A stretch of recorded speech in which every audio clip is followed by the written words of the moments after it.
Mr. Sergeant of Arms, invite the members into the chamber and close the doors. I hereby declare the House of Representatives of the 112th General Assembly of the State of Tennessee now in session. Will the members please stand? With the visitors in the gallery please stand and remain standing through the Pledge of Allegiance. Representative Curcio will serve as chaplain of the day. Representative Curcio, you are recognized. Thank you, Mr. Speaker, and thank you, members. Members, Holy Week is a big deal at our house. We celebrate Easter in a big way with my parents, my wife, our children. This weekend, Lord willing, will be no exception. But Holy Week always reminds me of who we are as humans, and we are fallible. You know, we wake up in the morning charged and armed for God, and then so quickly do we fall apart throughout the day. I thought about that on Palm Sunday last week when Jesus came in.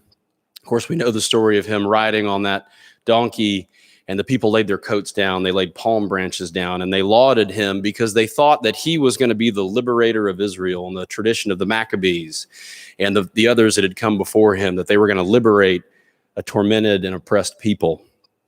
Of course, as the week went on, his welcome wore out. And here we are at Monday, Thursday, when it turned somber. And he celebrated the Passover there in the upper room with his disciples. And as the dinner wore on, things got darker and darker. He washed the disciples' feet. He taught them one of his last lessons, and he said, "This is the last time I'll celebrate this meal." And by nightfall, they're in the garden. He's arrested, and tomorrow the trial begins at 9 a.m. That trial will begin. And by 3 o'clock tomorrow night, our Savior will have died. How fickle we are as a people. We laud him one day, we deny him the next. But it's because of Sunday that redeems us. And that is what heals a broken people. It's what heals a broken country. And it's what will heal us. So, amen? All right, looking forward to Sunday. Father God, we thank you so much. We thank you for the gift of Jesus. And we thank you for the gift of love. We thank you for our mistakes and what we learned from them. We thank you for the redemption power that Jesus brought to us. Lord, help us as we go throughout this weekend to remember what we are honoring and what we are celebrating. Please give us safe passage as we head home and as we head back next week. In your Son's holy name we pray. Amen. Salute the flag. Will lead us in the pledge. I pledge allegiance to the flag of the United States of America and to the republic for which it stands, one nation, under God, indivisible, with liberty and justice for all. Mr. Clerk, please take the roll. Roll call.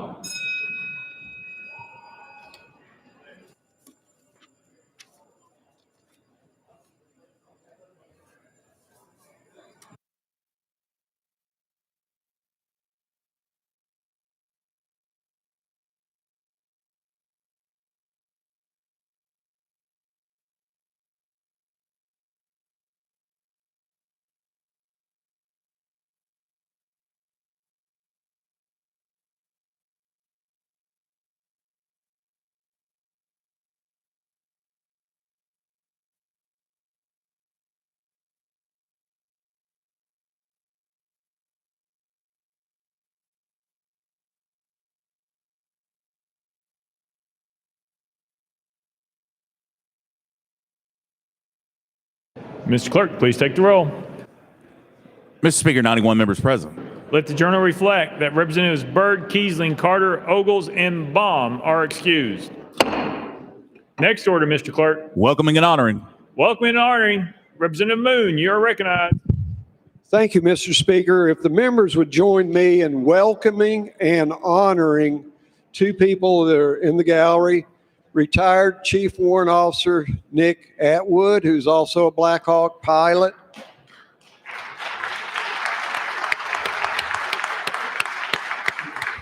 Chief Warrant Officer Scarlett Berdier.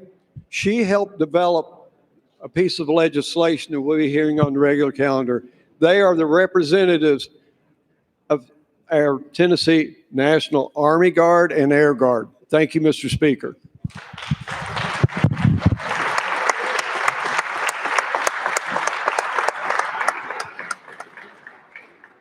Representative Terry.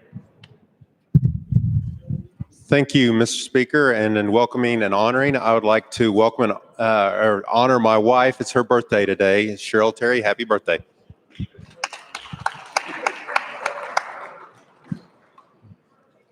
Representative Hurt. Thank you, Mr. Speaker. Members, I'd like to make you aware that I'm a day early, but we won't be here tomorrow. So tomorrow, along with Good Friday, is also World Autism Awareness Day. And with that being said, I feel safe to say we all either have a family member or know someone that's somewhere on the autism scale. With that being said, I'd like to read a few facts about autism. It's a complex set of neurological disorders that affect the social, communicative, and cognitive functions. 1 in 54 children are affected in the U.S., 1 in 37 boys, 1 in 151 girls. Usually diagnosed by the age of 2 or 3. Early intervention is the key for proper treatment. So with that being said, I'd like to say I wear my tie today in honor of my stepson, Thornton Baker Terry. And if all of you think about it tomorrow, wear blue in honor of World Autism Awareness Day. Thank you.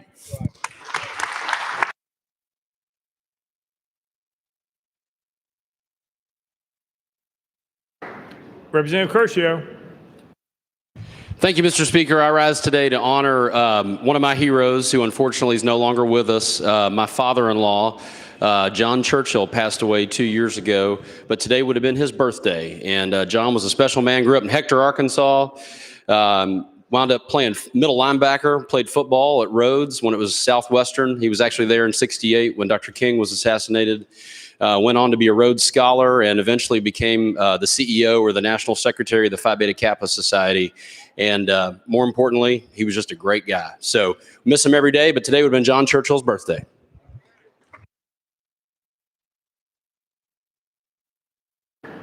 Chairman Faison.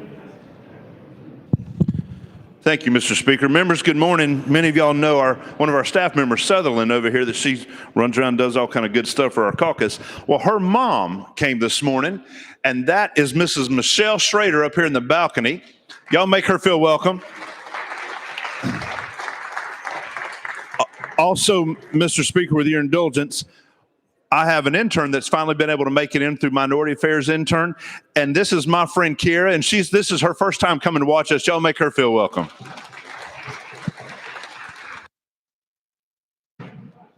Representative Freeman. Thank you, Mr. Speaker. I'd like to wish my in-laws a happy anniversary. Yes, their anniversary is on April Fool's Day. They remind everyone of that regularly. But if not for that day, my beautiful bride would have never been born. So happy anniversary, Maisie and Grant. Anyone else seeking recognition on announcements? Representative Alexander. Hi, I'd like to recognize that my nephew's birthday is tomorrow. His name is Matt Carson, and he is the superintendent of the golf course of the Golf Club of Tennessee right here in Nashville. And I'm not going to be here tomorrow, so I want to say happy birthday to him today. Thank you. Thank you.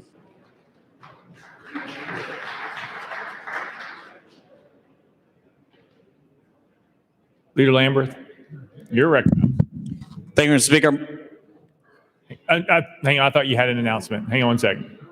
All right. No, Mr. Speaker, if you'll come back to me for a minute, I do have some things I think the clerk wants me to go through. We'll be right there. Anyone else seeking recognition? Welcome and honoring. Seeing none. Next order, Mr. Clark. Introduction to resolutions. There we go. Leader Lamberth, you are recognized. Sorry, Mr. Speaker, I got ahead of myself this morning. I move that all resolutions properly filed be introduced pursuant to Rule number 17 and placed on the consent calendar, referred to the appropriate standing committee. Without objection, so ordered. Next order, Mr. Clerk. Senate Joint Resolutions congratulatory memorializing. Leader Lamberth, you're recognized. Thank you, Mr. Speaker. Move that all Senate joint resolutions congratulatory memorializing in line with the desk be placed on the consent calendar pursuant to Rule number 17. Without objection, so ordered.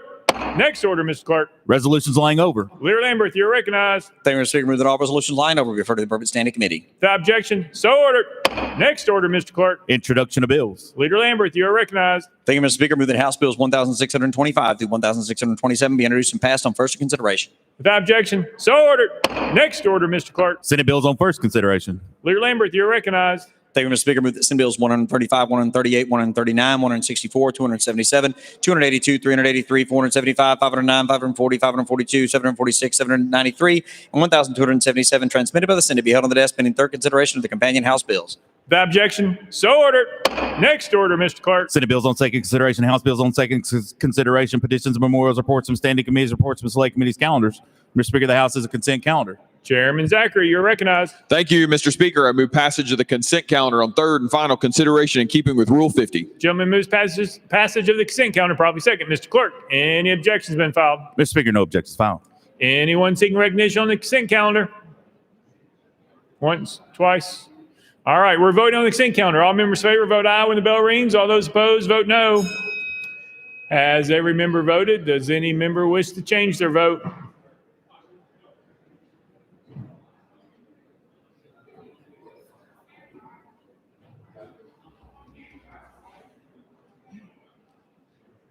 Sparks, aye.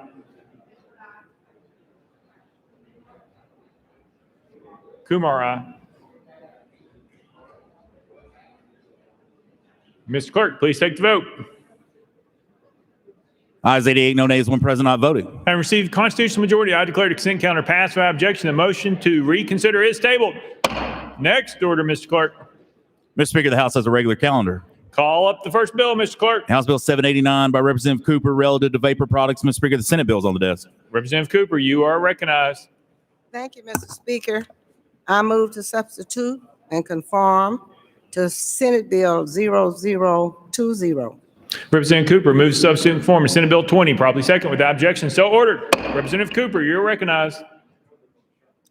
Thank you, Mr. Speaker. I move passage of Senate Bill 0020 on third and final consideration. Representative Cooper moves passage of Senate Bill 20 on third and final consideration, properly second. Mr. Clerk, call up First Amendment. House Health Committee Amendment number 1, Mr. Speaker, same as Senate Amendment number 1. Chairman Terry, you're recognized. Thank you, Mr. Speaker. Move to withdraw. Without objection, amendment number 1 withdrawn. Next amendment, Mr. Clerk. Mr. Speaker, no further amendments. Representative Cooper, you are recognized. Thank you, Mr. Speaker.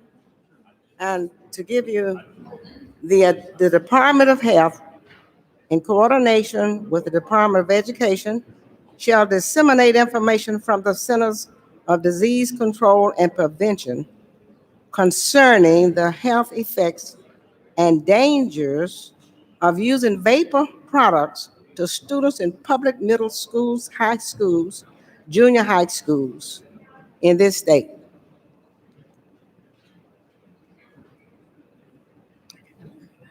I renew my motion. Thank you. Representative Cooper renews her motion. Any discussion on the bill? Seeing none. Any objection to the question? Seeing none. All those in favor of Senate Bill 20 vote aye when the bell rings. Those opposed vote no. Has every member voted? Does any member wish to change their vote?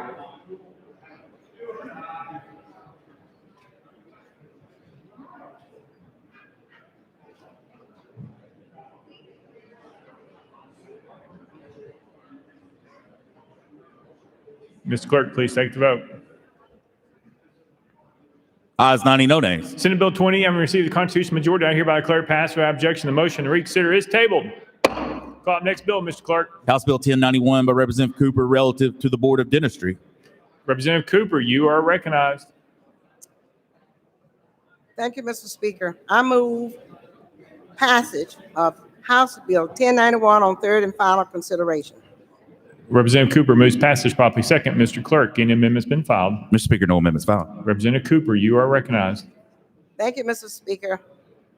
House Bill 1091 removes the provision that prohibits the appointment of an individual to the Board of Dentistry who is regularly employed by or a member of the governing body of any dental school, college, dental department, of any university or any school of dental hygiene or dental assistant.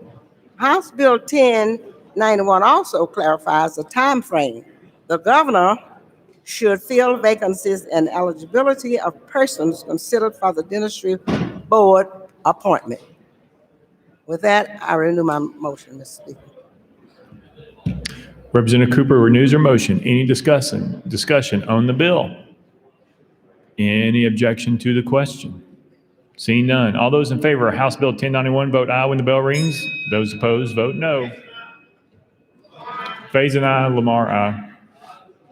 Has every member voted? Does any member wish to change their vote?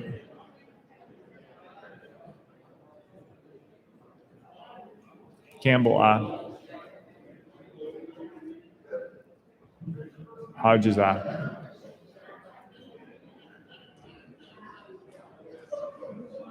Mr. Clerk, please take the vote. Ayes 89, no nays. House Bill 1091 have received constitutional majority. I hereby declare pass without objection. The motion to reconsider is tabled. Call up next bill, Mr. Clerk. House Bill 115 by Representative Campbell and others relative to child care. Mr. Speaker, Senate bills on the desk. Representative Campbell, you are recognized. Thank you, Mr. Speaker. I move to substitute and conform to Senate Bill 164. Representative Campbell moves substitute and form Senate Bill 164 without objection. So ordered. Representative Campbell. Thank you, Mr. Speaker. I move passage of Senate Bill 164 on third and final consideration. Representative Campbell moves passage of Senate Bill 164 on third and final consideration. Properly seconded. Mr. Clerk, call the First Amendment. Mr. Speaker, no amendments filed. Representative Campbell, you are recognized. Thank you, Mr. Speaker. This bill changes the allowed weekly attendance time for a child in a Parents' Day Out or similar program operated by a religious institution or organization from not more than 2 days in each calendar week to not more than 12 hours within a calendar week. So currently, they can do 2 days a week, 6 hours a day. This would allow them the same 12 hours, but of their own choosing. And with that, I renew my motion. Representative Campbell renews his motion. Any discussion on the bill? Chairman Vaughn, you're recognized. Good morning, Leader Campbell. I want to say I do like your math skills with this bill. Dividing 12 hours by 4 days or 5 days is a really neat idea. Substantive legislation, but I'm under the impression that this is your first bill on the House floor for this go-around, right? Great, that's great. And you have been elected to the austere position of floor leader of the freshman class, correct? That is correct, sir. But you've been a representative before. Isn't that like a fourth grader winning the MVP of a first grade kickball team? You're free to answer. I am anxiously awaiting my certificate and my medal. Participation trophy. Well, it's interesting as I learn more about you. I understand that you've been called the Phil Donahue of wrestling commentators. That you're a very famous wrestling commentator in your neck of the woods. And I don't know. I just got to find out a little bit of information to verify, see what kind of skills you bring to the mic. First off, I'd say, what is the most electrifying finishing move in all of sports entertainment? Yes, sir. Mr. Speaker, that would be the Stone Cold Stunner. If you would like Mr. Haston to demonstrate on you, I would welcome him to do so at this time. See, I'm sorry. I've got to take exception to that. I thought it was the people's elbow. But the other thing I've got to ask you is, have you ever smelt what The Rock was cooking? And if indeed you have, what exactly is it? Yes, sir. Mr. Speaker, I renew my motion.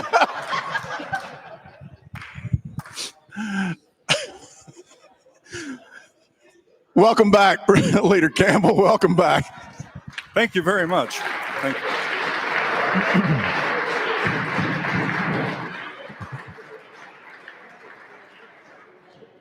Any objection to the question? Seeing none. All those in favor of Senate Bill 164, vote aye when the bell rings. Those opposed, vote no. Has every member cast their vote? Does any member wish to change their vote?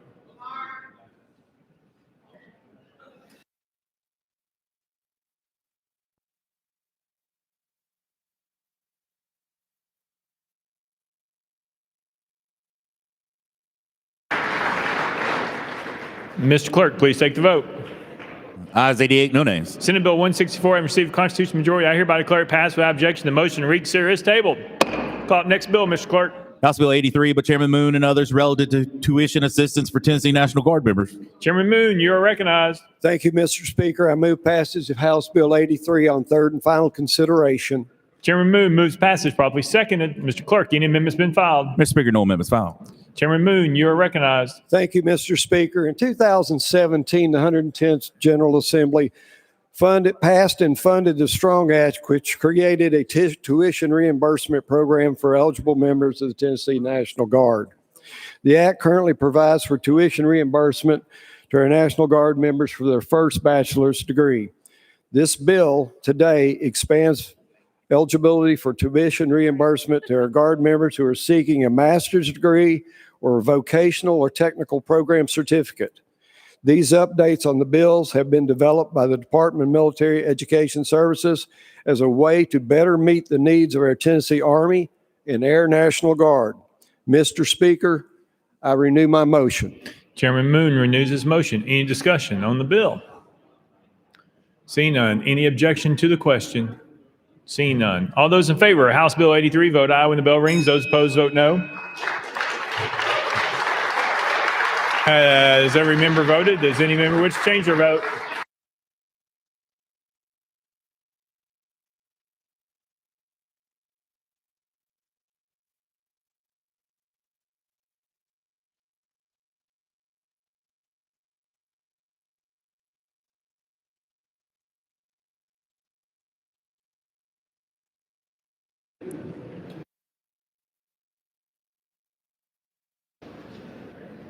Mr. Clerk, please take the vote. Ayes 90, no nays. House Bill 83, having received the constitutional majority, I hereby declare passed without objection. The motion to reconsider is tabled. Call up next bill, Mr. Clerk. House Bill 72 by Chairman Halsey relative to chronically ill inmates. Chairman Halsey, you're recognized. Thank you, Mr. Speaker. I move passage of House Bill 72 on third and final consideration. Chairman Halsey moves passage, probably second. Mr. Clerk, call up First Amendment. House State Government Committee Amendment number 1. Vice Chairman Eldridge, you are recognized. Thank you, Mr. Speaker. We defer to the sponsor for explanation. Move to adopt.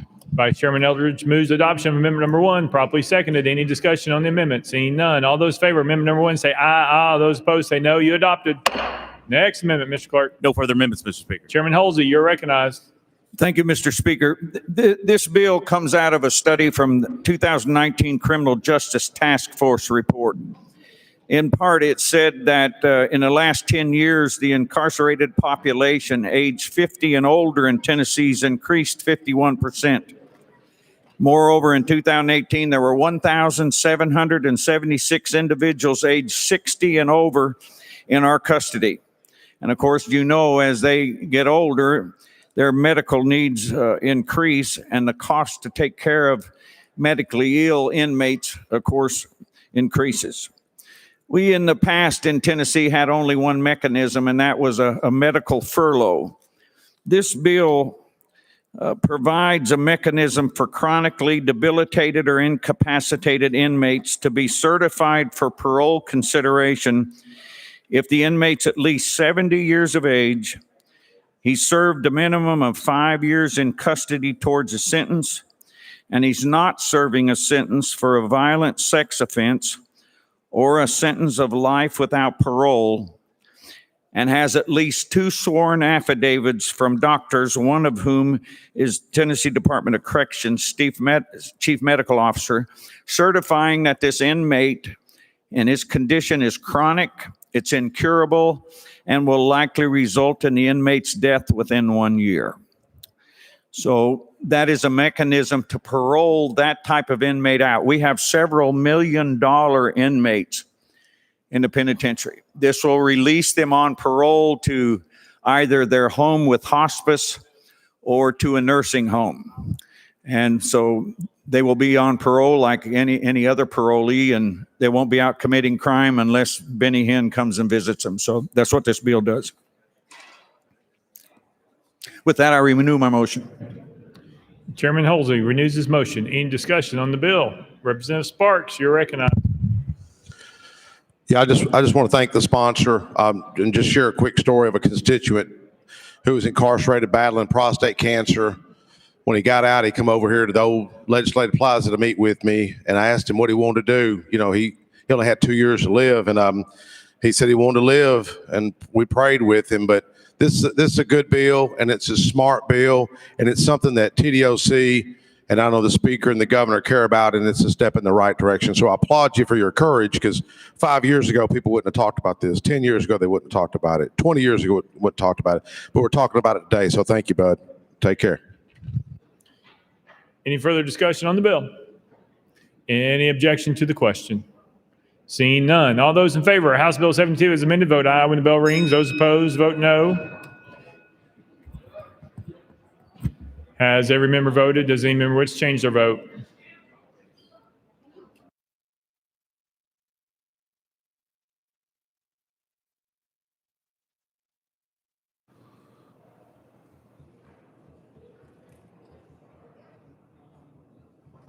Mr. Clerk, please take the vote.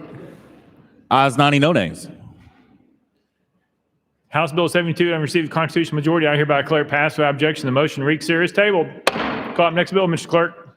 House Joint Resolution 113 by Chairman Williams and others. A resolution to confirm the appointment of Captain Barry Wilmore, United States Navy, to the State University Board of Tennessee Technological University. Mr. Speaker, the Senate Joint Resolution is on the desk. Chairman Williams, you are recognized. Thank you, Mr. Speaker. I move substitute and conform to the Senate bill, or Senate resolution. Chairman Williams moves substitute and conform to Senate Joint Resolution 159 for House Joint Resolution 113, properly second. Chairman Williams, you are recognized. Thank you, Mr. Speaker. I move to concur with Senate Joint Resolution 159. Chairman Williams moves to concur in Senate Joint Resolution 159, properly second. Mr. Clerk, any amendments been filed? Mr. Speaker, no amendments filed. Chairman Williams, you're recognized. And thank you, Mr. Speaker and members. This is a confirmation of a reappointment of Barry Wilmore. Barry Wilmore currently serves on Tennessee Tech's Board of Trustees. He is a highly decorated officer. Captain Wilmore is a veteran of 2 space flights and has accumulated more than 178 days in space as an astronaut with NASA, having served as their flight engineer and a commander aboard the International Space Station. Captain Wilmore received his Bachelor's of Science and Master's degrees in Electrical Engineering from Tennessee Tech University and earned his Master's of Science degree in Aviation Systems from the University of Tennessee. With that, Mr. Speaker, I renew my motion. Chairman Williams renews his motion. Any discussion? Any objection to the question? Seeing none. All those in favor of Senate Joint Resolution 159, vote aye when the bell rings. Those opposed, vote no. Has every member voted? Does any member wish to change their vote?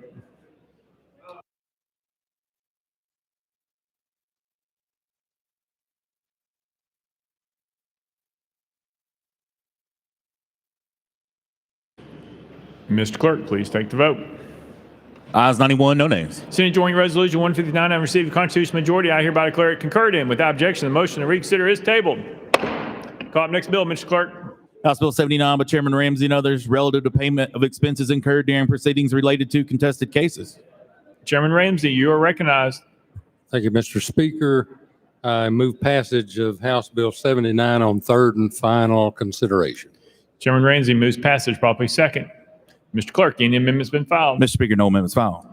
Chairman Ramsey, you are recognized. Thank you, Mr. Speaker. One of the most positive responsibilities of our regulatory boards is to deter and restrict harmful behavior by licensees. In 1994, we passed a code to reflect Judicial Rule 11, which prevents against protection against frivolous and baseless allegations. So during that time, the last 20 years, the courts have determined that the definition leaves much to be desired in code.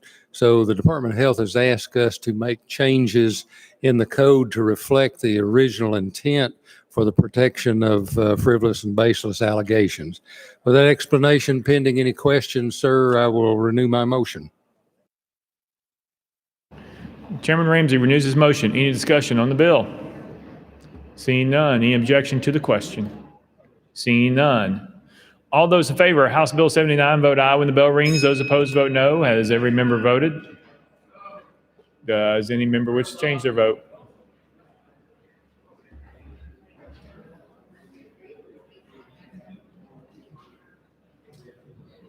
Mr. Clerk, please take the vote. Ayes 90, no nays. House Bill 79 having received the constitutional majority, I hereby declare it passed without objection. The motion to reconsider is tabled. Call up next bill, Mr. Clerk. House Bill 66 by Chairman Doggett and others relative to sex offender evaluation and treatment. Mr. Speaker, Senate bills on the desk. Chairman Doggett, you are recognized. Thank you, Mr. Speaker. I move to substitute and conform to Senate Bill 731. Chairman Doggett moves to substitute and conform Senate Bill 731 without objection. So ordered. Chairman Doggett. Thank you, Mr. Speaker. I move passage of Senate Bill 731 on third and final consideration. Chairman Doggett moves passage of Senate Bill 731 on third and final consideration. Part second. Mr. Clerk, call up First Amendment. Mr. Speaker, no amendments filed.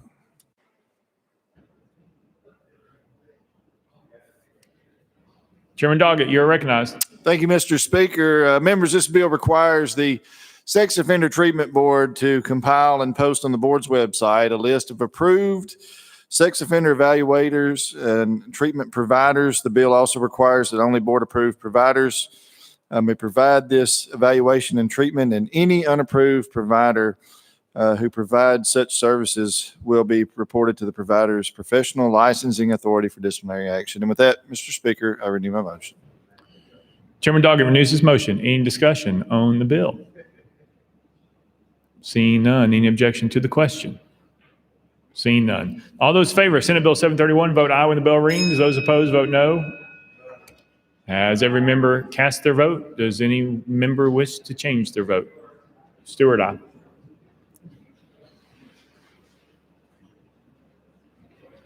Mr. Clerk, please take the vote. Ayes 90, no nays. Senate Bill 731 having received the constitutional majority, I hereby declare it passed without objection. The motion to reconsider is tabled. Call up next bill, Mr. Clerk. House Bill 475 by Chairman White and others relative to child abuse reporting. Mr. Speaker, Senate bills on the desk. Chairman White, you're recognized. Thank you, Mr. Speaker. I move to substitute and conform to Senate Bill 124. Chairman White moves substitute and conform to Senate Bill 124, properly seconded without objection. So ordered. Chairman White, you're recognized. Thank you, Mr. Speaker. I move passage of Senate Bill 124 on third and final consideration. Chairman White moves passage of Senate Bill 124 on third and final consideration, properly seconded. Mr. Clerk, call up First Amendment. House Education Administration Committee Amendment number 1. Mr. Speaker, same as Senate Amendment number 1. Vice Chairman Hurt, you are recognized. Thank you, Mr. Speaker. Same as Senate Amendment number 1, move to withdraw. Without objection, Amendment number 1 withdrawn. Next amendment, Mr. Clerk. Mr. Speaker, no further amendments. Chairman White, you're recognized. Thank you, Mr. Speaker. Members, this bill is really an alignment bill between state code and federal regulations. Last year, the General Assembly passed Public Chapter 708, which updated the process for child abuse reporting and investigation in our schools. The new law prohibits school officials from notifying parents of suspected child abuse and child sexual abuse and requires the district to refer any questions from parents to the investigating law enforcement agency. Well, last August, the U.S. Department of Education enacted new regulations under Title IX of the Civil Rights Act of '64, which prohibits discrimination on the basis of sex in an education program or activity. The new regulations require districts to notify parents during the Title IX. So this is lining up what we did a year ago with state code, and it says House Bill 475 as amended addresses this issue by allowing parental notification if all the following conditions are met, and it gives 3 different conditions that I can explain. But with that, Mr. Speaker, I renew my motion. Chairman White renews his motion. Any discussion on the bill? Seeing none. Any objection to the question? Seeing none. All those in favor of Senate Bill 124, vote aye when the bell rings. All those opposed, vote no. Has every member voted? Does any member wish to change their vote?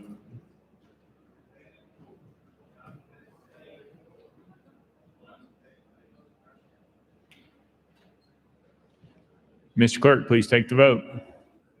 Ayes 90, no nays. Senate Bill 124, having received the constitutional majority, I hereby declare it passed without objection. The motion to reconsider is tabled. Call up next bill, Mr. Clerk. House Bill 566 by Chairman Reagan relative to the Uniform Administrative Procedures Act. Chairman Reagan, you are recognized. Thank you, Mr. Speaker. I move passage of House Bill 566 on third and final consideration. Chairman Reagan moves passage, properly seconded. Mr. Clerk, call up First Amendment. House Government Operations Committee Amendment number 1. Vice Chairman Reedy, you are recognized. Thank you, Mr. Speaker. This amendment makes the bill. I defer to the sponsor for further explanation. Move to adopt. Vice Chairman Reedy moves adoption of amendment number 1, properly second. Any discussion on the amendment? Seeing none. All those in favor of amendment number 1 say aye. Aye. All those opposed say no. The ayes have it. You adopt it. Next amendment, Mr. Clerk. Mr. Speaker, House Amendment 2 by Chairman Reagan. Mr. Speaker, it was timely filed. Representative Reagan, you are recognized. Thank you, Mr. Chairman. I'm sorry, Mr. Speaker. This amendment is a minor correction, inserts the word intentionally to make sure that the bill is clear in its intent. With that explanation, I move passage of the amendment. Representative Reagan moves adoption of amendment number 2, properly seconded. Any discussion on the amendment? Any objection to do a voice vote? See none. All those in favor of amendment number 2 say aye. Aye. All those opposed say no. The ayes have it. You adopt it. Next amendment, Mr. Clerk. Mr. Speaker, no further amendments. Chairman Reagan, you're recognized. Thank you, Mr. Speaker. Members, there is no current requirement for any agency or board to revisit previously approved rules to ensure their currency and applicability. In doing my research for this bill, I found some rules on our books that were literally decades old, and they were obviously out of date and in need of change. This bill requires that any rule that's been in effect for 8 years or more may be deemed obsolete by either the agency or either chamber government operations committee. The agencies can then request or direct the agency to repromulgate rules or delete the ones in question. This ensures that agencies are operating as efficiently as possible, unhampered by outdated regulations. Mr. Speaker, with that explanation, I renew my motion. Chairman Reagan renews his motion. Any discussion on the bill? Representative Stewart, you're recognized. Thank you, Mr. Speaker. Can you explain a little more, or will the sponsor yield? Representative Reagan. Chairman, can you explain a little more for the body, like how this will change what we've been doing for all these years without this bill? What new process will exist once we pass this, if that happens? Representative Reagan. Thank you, Mr. Speaker. Basically, what's going to happen is this bill is going to require agencies to relook at their rules. Right now, the only time that they're required to relook at them is if this body passes a bit of legislation that requires them to do something to their rules. If there is no legislation from this body, they don't have to look at them. So all this bill is doing is saying that 8 years is long enough. You need to go back and look, and if there are changes, bring them to us. Representative Stewart. Is the administration in support of this bill or against it, or do they have a position? Representative Reagan. I don't purport to speak for the administration. However, their liaisons have indicated they don't have a problem with it as it's amended. Representative Stewart. Thank you, Mr. Speaker. Yeah, I think we all know that's different, of course, from support for the bill. And I think my concern is that this will create a significant burden on the people we rely on to build our roads, to enforce our laws, to protect the environment. And essentially what it requires is a mandatory relook or redo of every regulatory decision that's been made. It sounds good, but as a practical matter, it seems to me what you're doing is creating a situation where these bodies are going to have to spend a lot of time and energy on this administrative process, even when no one has really called upon them to do so. It also, it seems to me, creates a kind of a log jam where interest groups that we rely on for these administrative bodies for regulation will now have an opportunity essentially to step in and negate regulations. What do you think about that? Representative Reagan. Thank you, Mr. Speaker. Members, I will remind this body, for those of you who don't realize it, rules once promulgated have the force of law. We are allowing executive agencies to create rules. They must bring them back before government operations for us to review them and approve them and put them into the rule omnibus bill, which you will have a chance to vote on probably later this month. However, once those rules are on the books, this is the only requirement for them to be relooked at outside of one of us getting a complaint and having to dig through and do research, as I did for this bill, to find out that indeed those rules need to be changed. That force of law of a rule is something that I think this body, and I know I personally, jealously guard because we are an independent branch of government. Our charter is to create law. We collectively constantly go through old laws and look at them and bring new laws to change them. However, except for those of us that serve on government operations, we don't routinely go through old rules. This bill is requiring those who created those rules to go back and look at them again. As far as the logjam is concerned, the bill sets it up in a rotation so that not everybody has to do it at once. Furthermore, if the agency determines they have no requirement to change the rule and they certify that to the Government Operations Committee, then they're good for another review period. Did I answer your question, sir? Representative Stewart. Thank you, Mr. Speaker. You did answer my question. I do appreciate it. I guess my concern is it sounds reasonable, but take just, for example, TDEC, the people we rely on to protect our environment. They have many regulations, highly technical regulations developed over time for things like protecting our water, protecting our air. It seems to me that you're creating a situation where now all of their rules are going to be essentially up for review. And what that really means is that all of their rules will now be subject, it seems to me, to potential challenge by interest groups if the review is deemed insufficient. It seems like you're creating kind of a potential litigation bonanza. I'm a lawyer. Maybe I shouldn't be speaking. Maybe I should be taking joy in this potential future litigation. I just think your bill, as you describe it, sounds like a simple matter. But, and then you and I have talked about these things before, I think what you're proposing is a vast change in the way our state operates, one that could have a lot of unexpected consequences, and in particular, could give rise to a lot of challenges to rules based on this process that we've been relying on for many years for things like protecting our parks, protecting our road, keeping our roads safe, et cetera. So since we've made it this far without this bill, I'm going to respectfully vote against it. I don't think it's something that anybody feels is necessary. I don't hear the administration that controls all these bodies asking for it. So I think we could probably move on without this and do just fine. Thank you. Chairman Reagan. Thank you, Mr. Speaker. In response to that, I will remind the body that there are over 120 boards and agencies that come before government operations for sunset reviews, audit reviews, et cetera. 120 agencies is a lot for one small committee, and it is relatively small, to ride herd on. By requiring the administrative agencies themselves to do some homework, that is to say, look at their own rules and do it on a regular basis, we can be assured that we have competent, clean rules that create efficiencies in government. Contrary to the insinuations that were made there, I don't see this as a logjam. I see this as a requirement for efficient government. As I said in doing my research for this bill, I found some rules that had been on the books for over 20 years unexamined, and they were very obviously obsolete and out of date.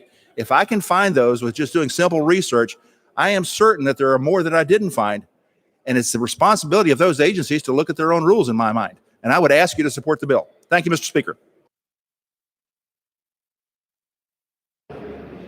Any further discussion on the bill?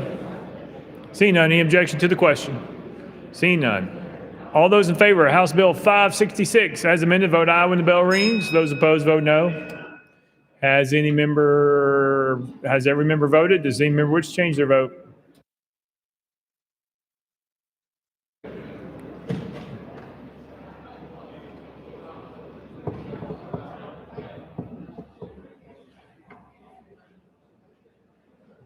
Ms. Clerk, please take the vote.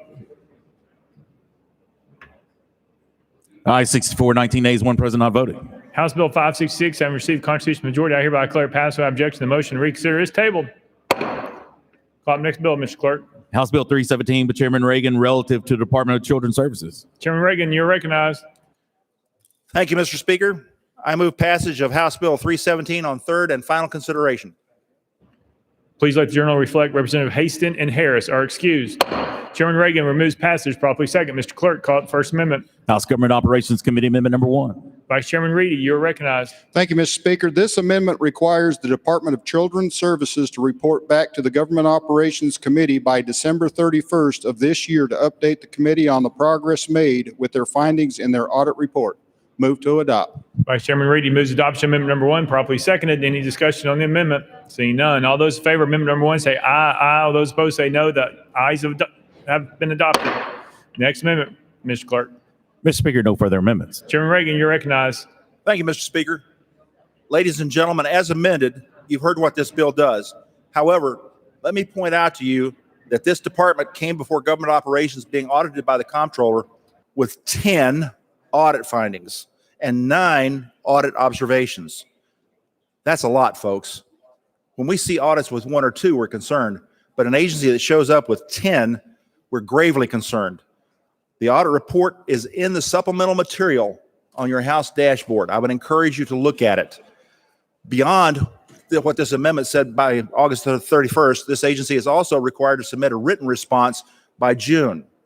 I fully expect that the government operations will scrub this thoroughly, and in light of the requirements that have been imposed on some children by the COVID pandemic, we may actually be back before you next year with some other findings. With that, Mr. Speaker, I renew my motion. Chairman Reagan renews his motion. Any discussion on the bill? Any objection to the question? Seeing none. All those in favor of House Bill 317 as amended, vote aye when the bell rings. Those opposed, vote no. Has every member voted? Does any member wish to change their vote?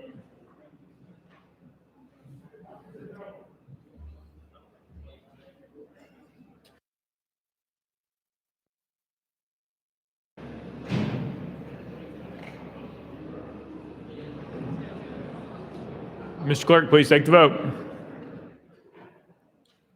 Aye 79, 8 nays. House Bill 317, having received a constitutional majority, I hereby declare it passed without objection. The motion to reconsider is tabled. Call up next bill, Mr. Clerk.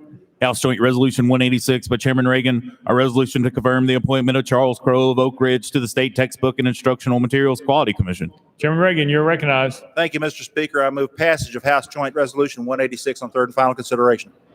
Chairman Reagan moves adoption. Properly second. Mr. Clerk, any amendments been filed? Mr. Speaker, no amendments filed. Chairman Reagan, you're recognized. Thank you, Mr. Speaker. Mr. Charles Crow has served from 1975 to 2006. That's 31 years for the Department of Energy in Oak Ridge, Tennessee. He has an impressive record after his retirement of honors and accolades that he has received. He's been included in the 1,000 Points of Light recognition, Berea College's Outstanding Alumnus Award, the Men of Tomorrow Foundation recognition, which provides mentoring to underprivileged youth in Oak Ridge. He's also possessor of a bachelor and a master's degree from Berea College in Eastern Kentucky, and he's been awarded an honorary doctorate degree for humanitarian service from that same institution. Charles and his wife have 2 adult children, Nicholas and Rebecca, a fine individual, which we have people who can speak on if you desire. With that explanation, I renew my motion. Chairman Reagan renews his motion. Any discussion? Any objection to the question? Seeing none. All those in favor of House Joint Resolution 186, vote aye when the bell rings. Those opposed, vote no. Has every member voted? Does any member wish to change their vote?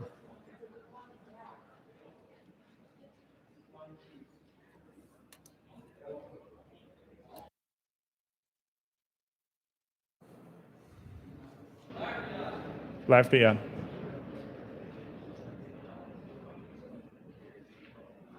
Mr. Clerk, please take the vote. Ayes 86, no nays. House Joint Resolution 186, having received constitutional majority, I hereby declare adopted without objection. The motion to reconsider is tabled. Call up next bill, Mr. Clerk. House Bill 973 by Chairman Dixie and others relative to advanced coursework. Mr. Speaker, Senate bill is on the desk. Chairman Dixie, you're recognized. Thank you, Mr. Speaker. I move to substitute and conform to Senate Bill 0414. Chairman Dixie moves to substitute and conform to Senate Bill 414, properly second, without objection. So ordered. Chairman Dixie. Thank you, Mr. Speaker. I move passage of Senate Bill 0414 on the third and final consideration. Chairman Dixie moves passage of Senate Bill 414 on third and final consideration. Properly second. Mr. Clerk, call the First Amendment. House Education and Instruction Committee Amendment number 1, Mr. Speaker, same as Senate Amendment number 1. Chair Lady Moody, you're recognized. Thank you, Mr. Speaker. I move to withdraw. Without objection, Amendment number 1 withdrawn. Next amendment, Mr. Clerk. Mr. Speaker, no further amendments. Chairman Dixie, you're recognized. Thank you, Mr. Speaker. This bill requires by the school year 21-22, the local board of education or public charter school develop and adopt academic acceleration policy for the enrollment of students from the 7th through 12th grade in any available advanced English, language art, mathematics, or science courses. This bill authorizes local LEAs to incorporate additional criteria, which may include a student's results on local assessments, a student's high school plan of study, and self-nomination along with teacher recommendation. Students not meeting the criteria may still have access to advanced courses, but that still meet the local criteria will be automatically enrolled in advanced course. This will help ensure advanced coursework that will help students get ready for life after high school. I want to kind of give a quick story of why this bill was important to me, was because when I was in high school, along with Chairman Reagan, I was gifted in math. And so last year I bought the bill, it was just for advanced math coursework. And this year some other agency said, well, why don't you include science and English? But it was important to me because when I was growing up, when I was in high school, the way that I got into advanced coursework, because my best friend's mom was the principal and she set my schedule for me. She's like, this is what you're going to do. And so I just assumed that happened for everybody. And I did not know. So this will level the playing field and hopefully get more students prepared for college and moving to matriculate through life. So with that explanation, I renew my motion. Chairman Dixie renews his motion. Any discussion on the bill? Any objection to the question? Seeing none. All those in favor of Senate Bill 414, vote aye when the bell rings. Those opposed, vote no. Has every member voted? Does any member wish to change their vote? Grills aye.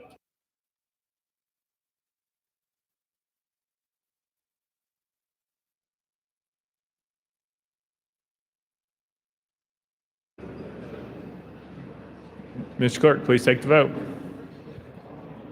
Ayes 83, one nay. Senate Bill 414, and received a constitutional majority, I hereby declare it passed without objection. The motion to reconsider is tabled. Call up next bill, Mr. Clerk. House Bill 53 by Speaker Pro Tem Marsh, relative to extending for an additional 6 years the existing temporary tax on barrels of beer and bottled soft drinks. Mr. Speaker, Senate bill is on the desk.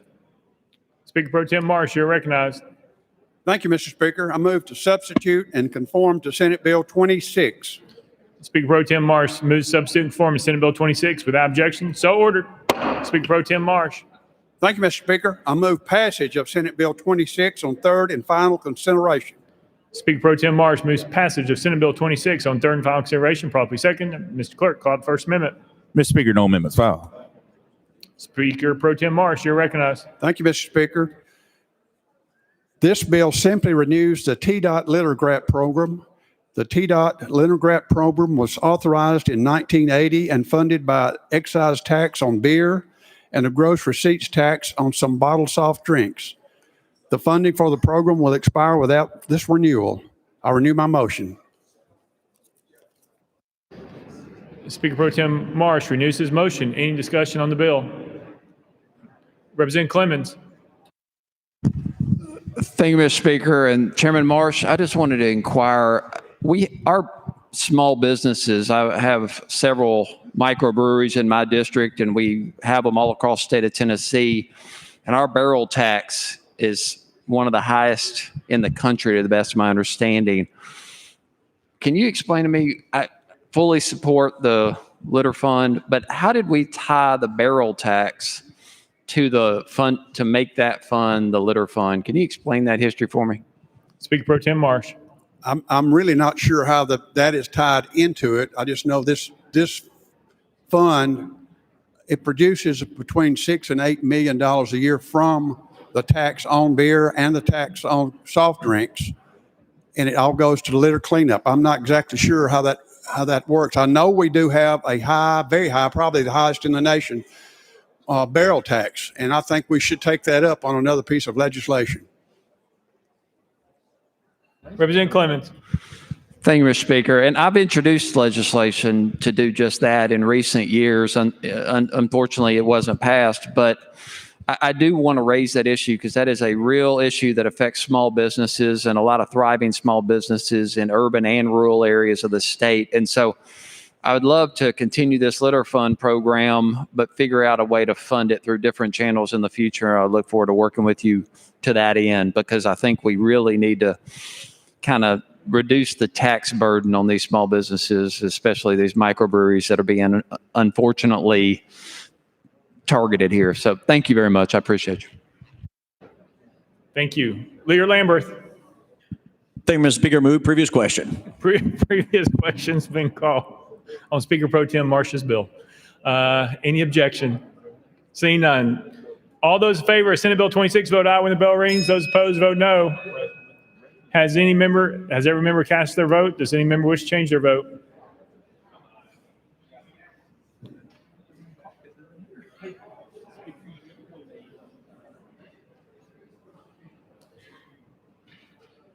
Mr. Clerk, please take the vote. Parkinson, aye. Ayes 78, nays 3, present not voting. Senate Bill 26, having received constitutional majority, I hereby declare passed without objection. The motion to reconsider is tabled. Members, we're going to have to take a 5-minute recess. All freshmen are supposed to report to the governor's office. 5-minute recess without objection. Freshmen, go to the governor's office.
Mr. Sergeant of Arms, invite the members into the chamber. Close the doors. I hereby declare the 112th General Assembly of the House of Representatives of the State of Tennessee now in session.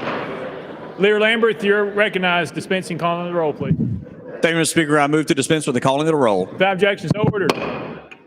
Chairman Faison, you are recognized. Thank you, Mr. Speaker. And members, although we do some very serious work on the House floor and in Nashville on behalf of our people, your Speaker did take part in a little bit of an April Fool's joke along with myself and our staff and the caucus staff. And we love you. We do hope you have a wonderful April Fool's. And we hope that you will share the love with somebody that you love. April Fool's. Call the next bill, Mr. Clerk. Mr. Speaker, the House is ready for item 15, House Bill 559 by Speaker Pro Tem Marsh, relative to certified medical assistance. Speaker Pro Tem Marsh, you're recognized.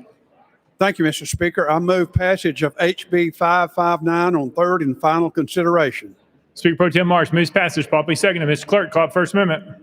House Health Committee Amendment number 1. Chairman Terry, you're recognized.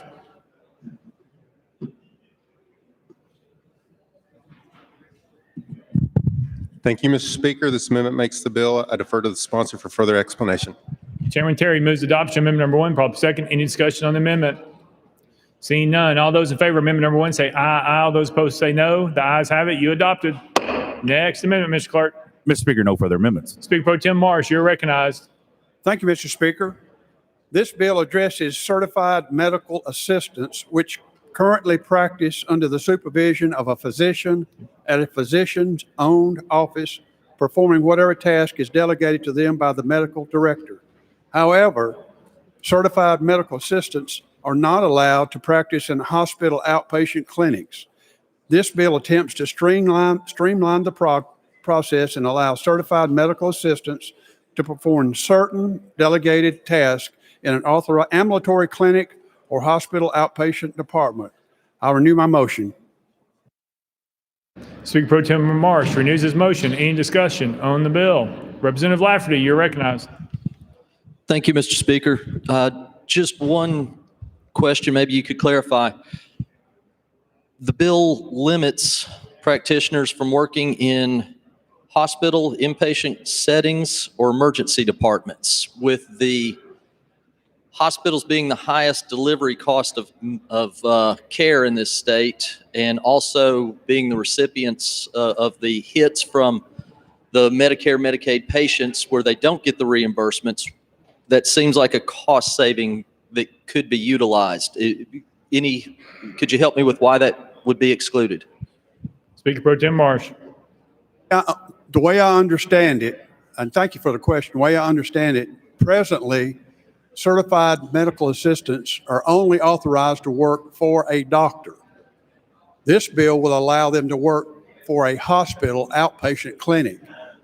They're not allowed to go into the hospital and work there or in an emergency room. This just opens it up where they can work in a clinic under the supervision of that hospital. Basically, it's all it's doing. Chairman Lafferty. Thank you, Mr. Speaker. Thank you, sponsor. Any further discussion? Any objection to the question? Seeing none. All those in favor of House Bill 559 as amended, vote aye when the bell rings. Those opposed, vote no. Has every member voted? Does any member wish to change their vote? Hodges, aye.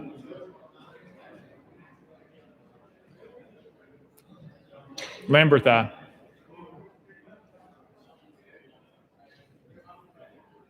Mr. Clerk, please take the vote. Ayes 89, no nays. House Bill 559 having received constitutional majority, I hereby declare it passed. Without objection, the motion to reconsider is tabled. Let the journal reflect Representative Hardaway is excused. Call up next bill, Mr. Clerk. House Bill 411 by Representative Jernigan, relative to elections. Representative Jernigan, you're recognized. Thank you, Mr. Chairman. Thank you, Mr. Speaker. I move passage of House Bill 411.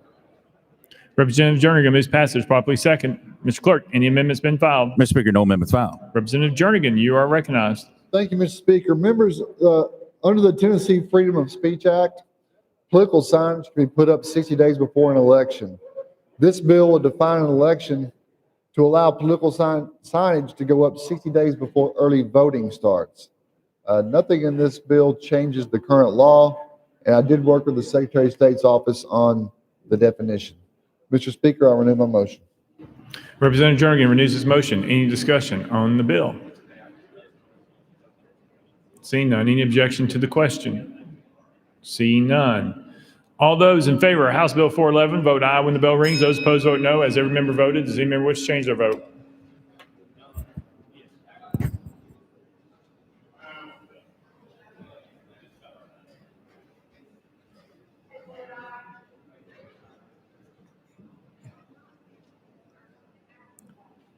Mr. Clerk, please take the vote. Ayes 85, 3 nays, 1 present, not voted. House Bill 411, having received a constitutional majority, I hereby declare it passed. Without objection, the motion to reconsider is tabled. Call up next bill, Mr. Clerk. House Bill 548 by Representative Jernigan relative to chiropractors. Mr. Speaker, the Senate bill is on the desk. Representative Jernigan, you are recognized. Thank you, Mr. Speaker. I move to substitute and conform to Senate Bill 592. Representative Jernigan moves substitute and conform to Senate Bill 592 without objection. So ordered. Representative Jernigan. Thank you, Mr. Speaker. Members, House Bill 548 replaces one consumer member who's not affiliated with the practice of chiropractic on the Board of Chiropractic Examiners with a member who is a chiropractic x-ray technician or a therapy assistant who's been certified in the state for at least 2 years. The chiropractic board brought me this legislation, and I ask for to renew my motion, Mr. Speaker.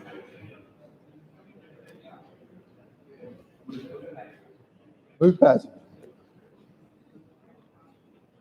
Representative Jernigan renews his motion. Any discussion on the bill? Any objection to the question? Seeing none. All those in favor of Senate Bill 592, vote aye when the bell rings. Those opposed, vote no.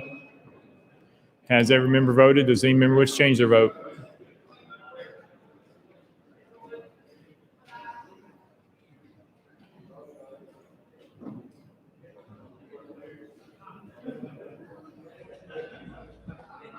Mr. Clerk, please take the vote. Ayes 88, no nays. Senate Bill 592, having received constitutional majority, I hereby declare passed. Without objection, the motion to reconsider is tabled. Call up next bill, Mr. Clerk. House Bill 1180 by Chair Lady Moody and others relative to predatory offenses. Mr. Speaker, the Senate bill is on the desk. Chair Lady Moody, you are recognized. Thank you, Mr. Speaker. I move to substitute and conform to Senate Bill 1122. Chair Lady Moody moves to substitute and conform to Senate Bill 1122 without objection. So ordered. Chair Lady Moody. Thank you, Mr. Speaker. I move passage of Senate Bill 1122 on third and final consideration. Chair Lady Moody moves passage of Senate Bill 1122 on third and final consideration. Properly seconded. Mr. Clerk, call up First Amendment. Mr. Speaker, no amendments filed. Chair Lady Moody, you are recognized. Thank you, Mr. Speaker. This bill will add the offense of trafficking a person for a commercial sex act to the definition of predatory offenses. And with that, I renew my motion. Chair Lady Moody renews her motion. Any discussion on the bill? Any objection to the question? Seeing none. All those in favor of Senate Bill 1122, vote aye when the bell rings. Those opposed, vote no. Has every member cast their vote? Does any member wish to change their vote?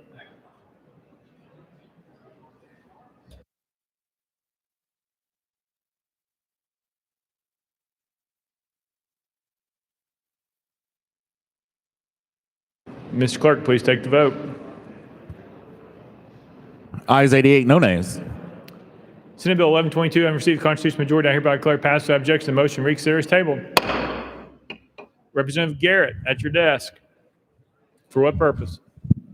Thank you, Mr. Speaker. I know I'm out of order, but I just wanted to recognize I had a constituent come as you recessed to go see the non-governor that was below us for our freshmen. So I just wanted to recognize the constituent of mine. John Hill and his son Bryson are here. Don't hold Bryce. He is related to Leader Lambeth, so don't hold that against him. But I wanted to welcome them to the Capitol this morning. Thank you very much for being here.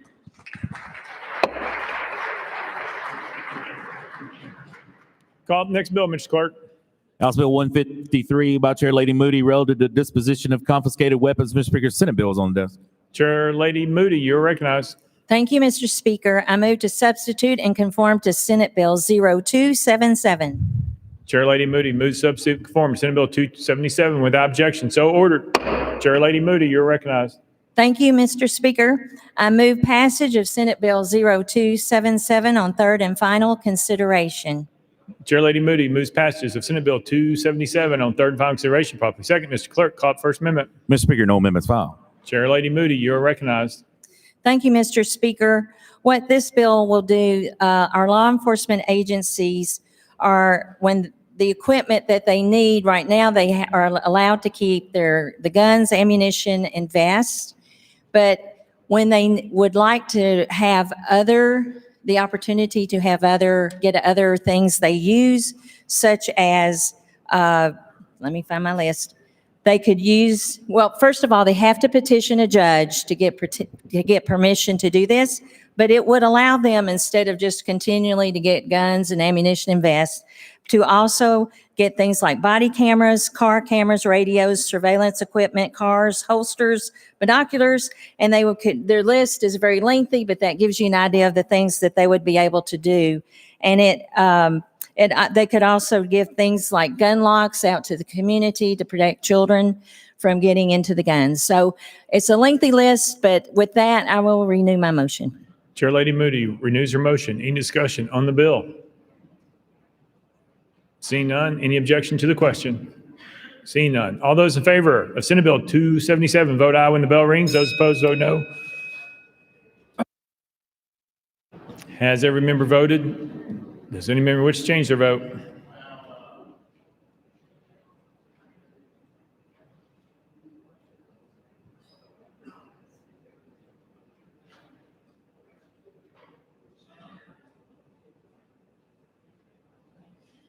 Mr. Clerk, please take the vote. Ayes 86, one nay. Senate Bill 277, having received constitutional majority, I hereby declare it passed without objection. The motion to reconsider is tabled. Call up next bill, Mr. Clerk. House Bill 528 by Chair Lady Moody and others relative to temporary teaching permits. Mr. Speaker, the Senate bill is on the desk. Chair Lady Moody, you are recognized. Thank you, Mr. Speaker. I move to substitute and conform to Senate Bill 1133. Chair Lady Moody moves to substitute and conform to Senate Bill 1133. Probably second without objection. So ordered. Chair Lady Moody, you're recognized. Thank you, Mr. Speaker. I move passage of Senate Bill 1133 on third and final consideration. Chair Lady Moody moves passage of Senate Bill 1133 on third and final consideration. Properly second. Mr. Clerk, call up First Amendment. House Education Administration Committee Amendment number 1. Mr. Speaker, same as Senate Amendment number 1. Chairman White, you're recognized. Thank you, Mr. Speaker. Same as amendment number 1, move to withdraw. Without objection, amendment number 1 withdrawn. Next amendment, Mr. Clerk. Mr. Speaker, no further amendments. Chair Lady Moody, you are recognized. Thank you, Mr. Speaker. This bill will close the loophole that currently exists around individuals teaching on a temporary permit who commit misconduct. We already do this with licensed teachers, but we left out the permitted teachers. And so they are required in law to be reported to the State Board of Education. And with that, I renew my motion.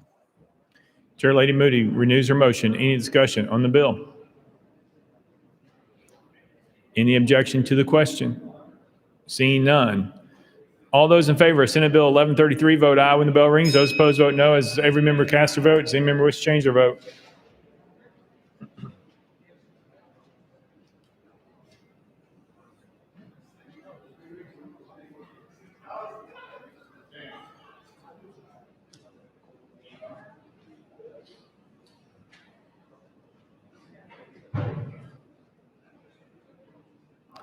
Mr. Clerk, please take the vote.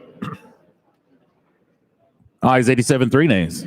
Senate Bill 1133, having received the constitutional majority, I hereby declare passed without objection. The motion to reconsider is tabled. Call up next bill, Mr. Clerk. House Bill 326 by Chair Lady Moody relative to parental rights. Mr. Speaker, the Senate bill is on the desk. Chair Lady Moody, you're recognized. Thank you, Mr. Speaker. I move to substitute and conform to Senate Bill 0274. Chair Lady Moody moves to substitute and conform to Senate Bill 274 without objection. So ordered. Chair Lady Moody. Thank you, Mr. Speaker. I move passage of Senate Bill 0274 on third and final consideration. Chair Lady Moody moves to substitute and conform to Senate Bill 274 without objection. So ordered. Oh, sorry. Chair Lady Moody moves passage of Senate Bill 274 on third and final consideration. Pop second. Mr. Clerk, call up First Amendment. Mr. Speaker, no amendments filed. Chair Lady Moody, you're recognized.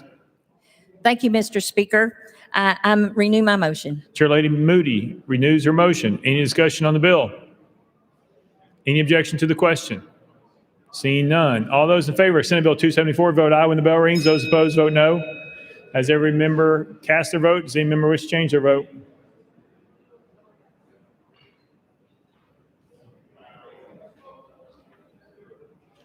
Stewart, aye. Towns, aye.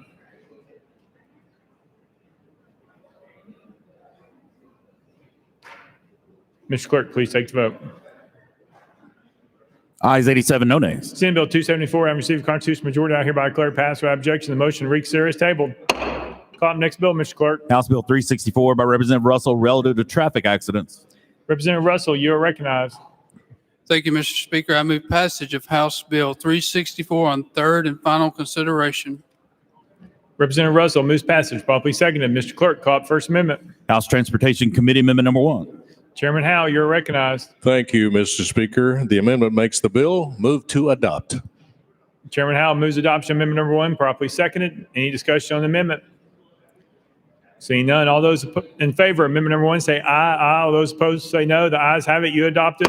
Next amendment, Mr. Clerk. Mr. Speaker, no further amendments. Representative Russell, you're recognized.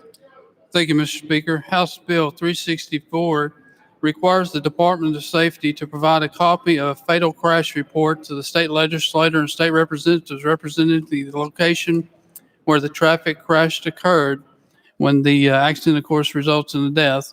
It requires the report to be provided in 15 business days. Mr. Speaker, I renew my motion.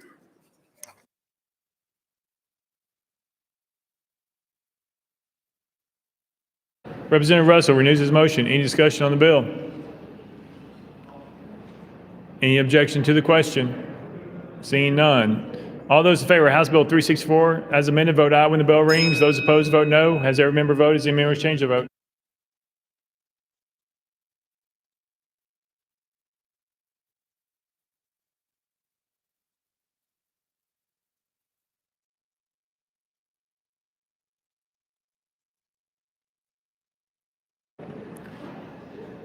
Mr. Clerk, please take the vote. Ayes 89, no nays. House Bill 364, having received a constitutional majority, I hereby declare it passed without objection. The motion to reconsider is tabled. Call up next bill, Mr. Clerk. House Bill 705 by Representative Russell and others relative to vapor products. Representative Russell, you're recognized.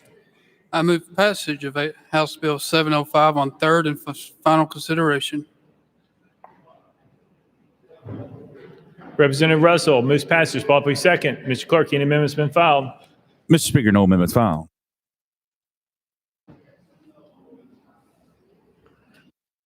Representative Russell, you're recognized. Thank you, Mr. Speaker. House Bill 705 does two things. It adds vaping to the Non-Smoker Protection Act. As a result, vaping will now be prohibited in the same places that smoking is prohibited. And second, it treats vaping the same as tobacco in the preemption section of the code. In other words, the state will regulate the vaping policy with respect to where vaping is allowed to have uniformity across the state of Tennessee. Mr. Speaker, I renew my motion. Representative Russell renews his motion. Any discussion on the bill? Representative Clemens.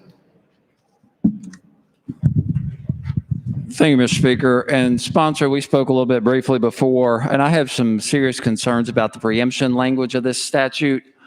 And while this legislation at first glance looks somewhat positive, the preemption part of this bill is concerning on multiple levels. And I think everybody in this body needs to understand that while a lot of language in this legislation repeats current code, a couple of things that it does new are in Section 5, it prevents any new laws or regulations enacted after July 1st of 2021. So anything we want to do to regulate this industry, vaping or otherwise, has to be done now to go into effect by July 1st, 21. This bill also prohibits Nashville and most local governments, due to a population clause, from regulating vaping at an urban park center. An urban park center, the definition of an urban park center takes up 8 pages of the Tennessee Code annotated. So if you don't fully understand what all is encapsulated in that definition, that would limit your local government's ability to regulate this in your local area, I encourage you to strongly consider that. Additionally, this bill requires a 2/3 vote of a local body to prohibit smoking or vaping on a playground. So that's not currently in the code, but now we're increasing the burden on local governments just to limit smoking or vaping on a playground. Ladies and gentlemen, I would ask you to strongly consider the language of this bill. I would strongly encourage, I think the Senate has passed an amendment to this bill addressing some of these concerns. I would love to see the sponsor of this bill roll it, and let's consider some language that is more friendly to local governments and the health of our communities. With that, I just strongly encourage you to reconsider if you were thinking about voting for this legislation. Thank you, Mr. Speaker, and thank you, sponsor. Representative Freeman. Thank you, Speaker. And sponsor, you and I have also talked about this multiple times. And one of the items of the preemption that will be removed is specifically within Nashville, we limit certain vape flavors that are encouraged to get young kids to start smoking. We limit who can go in those stores. I mean, you have flavors like bubble gum and cotton candy, and these are clearly meant to encourage young kids to start vaping at an early age. In Tennessee, we heard the director of health the other day speak that something like 25% of high school students had vaped in the last week. 27% nationwide vape. We have 11% of middle schoolers vaping. And if you don't think that having the ability to have a cool looking vape pen and have cotton candy in that contraption isn't, I mean, that's not geared towards adults. And this is one of the regulations that will be stripped away if this bill passes. And so I repeat the request from my colleague from Davidson County to please consider rolling this and thinking about some regulations there. Thank you. Thank you. Representative Mitchell. Yeah, thank you, Mr. Speaker. And my comments were along the same lines as Representative Freeman. You know, with the problem with the youth and the vaping, yeah, I think you may have had the best intentions with this bill, and then it went awry somehow on what it actually meant. So my plea to you is just like the others. Let's roll this bill until another time. Let's figure out how we can fix some of these issues, because as Representative Clemens said, you started off with a good thing, but then you got the second thing it does, and it's doing irreversible damage to the state, especially our children, on something I don't think you intend on doing. So with that, you know, I please ask you to roll it. Thank you. Thank you. Chairman Russell, you have any comment? Not at this time. Thank you, sir. Next up, Representative Cochran. Thank you, Mr. Speaker. And so my concern with this legislation, and first of all, I hate to be on the opposite side of an issue from honestly the nicest guy on Capitol Hill. And I have, no offense to the rest of you. My concern is from a different direction, and it is of private property rights. And so essentially what this is saying is that vaping cannot be allowed in a restaurant or in a business in Tennessee. Now, honestly, I don't want to be next to someone who is vaping at a restaurant or in a business, but that should be my choice as a consumer, not as a legislator.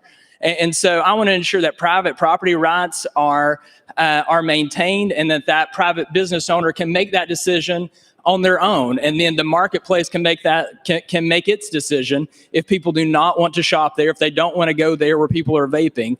And so again, I'm not concerned about locals not being able to regulate it more. I feel like that we should always take pause when we are taking power away from a private property owner and from that individual. And so based on individual liberty and private property rights, I'm a very respectful no. Thank you.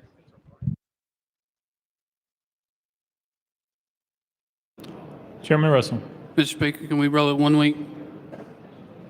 would you like to roll 1 week? Yes, sir. Without objection, roll 1 week.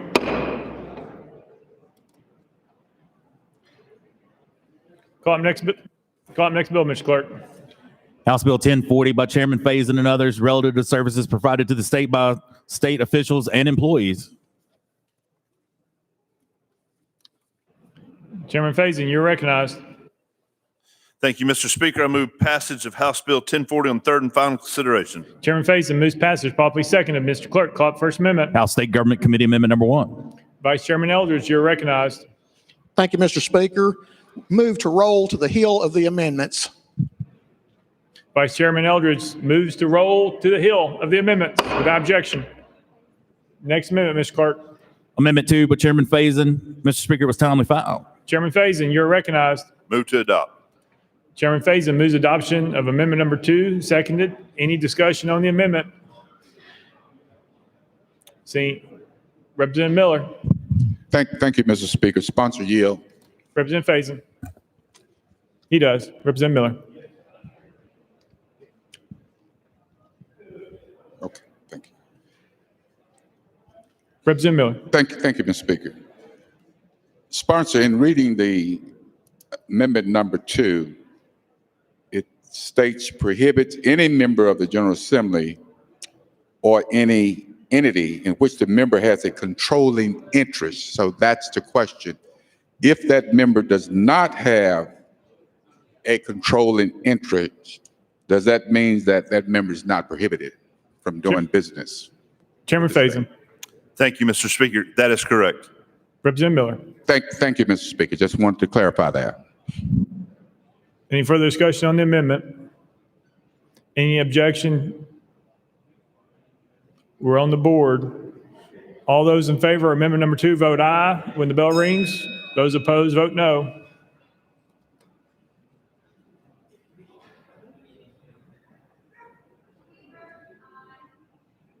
Weaver, aye. Mr. Clerk, please take the vote. Ayes 85, no nays. Amendment number 2 adopted. Next amendment, Mr. Clerk.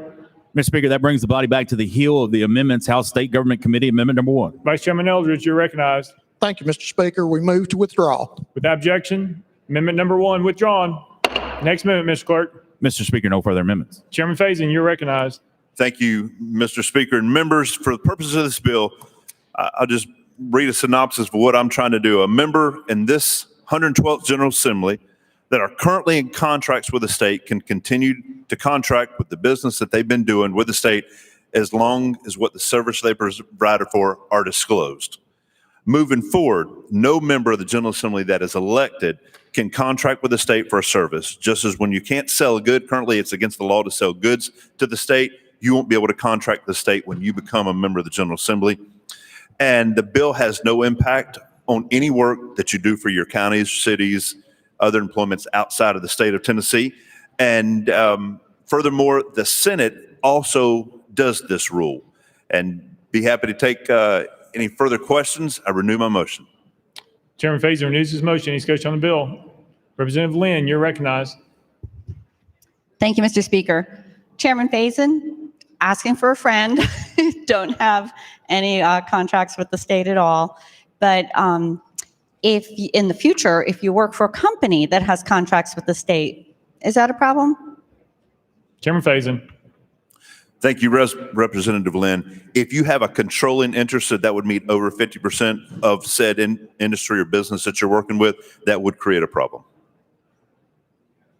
Chairman Faison. Representative Lynn, I think you had to follow up. Thank you, Mr. Speaker. But not under, if you have no interest at all in the company, you're simply an employee, that's fine. Is that correct? Chairman Faison. That's correct. Thank you. Representative Mitchell. Yeah, thank you, Mr. Speaker.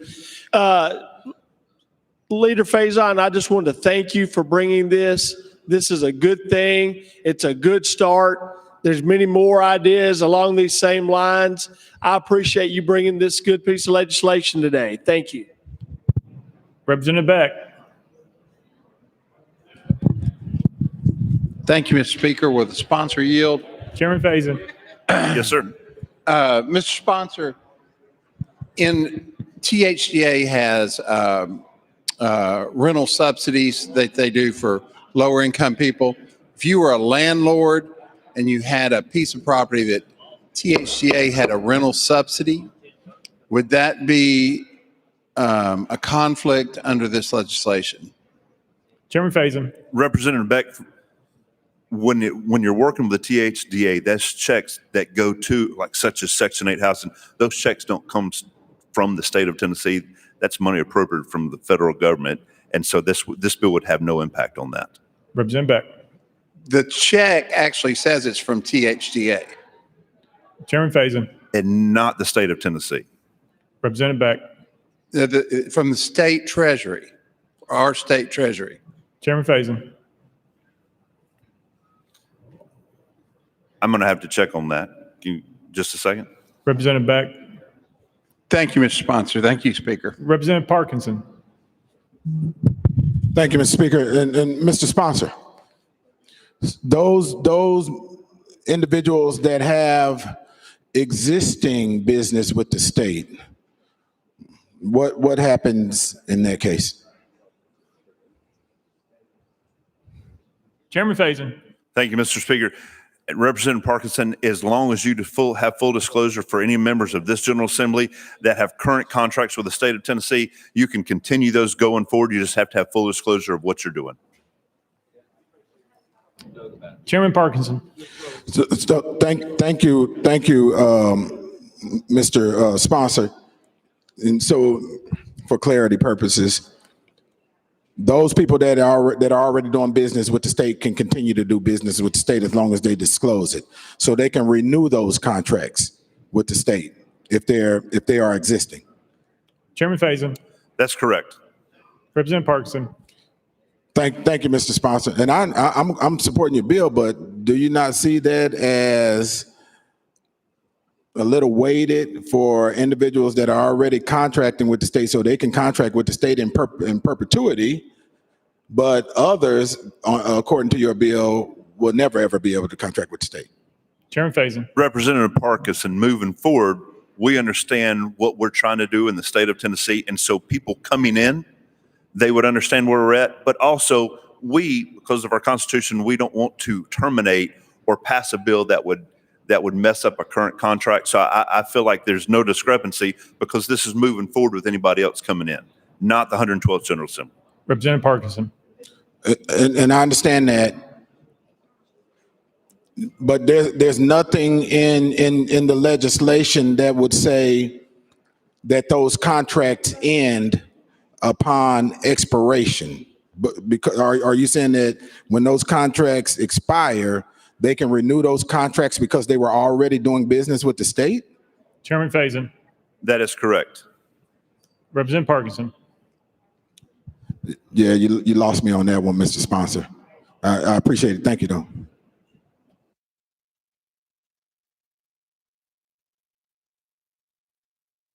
Chairman Faison.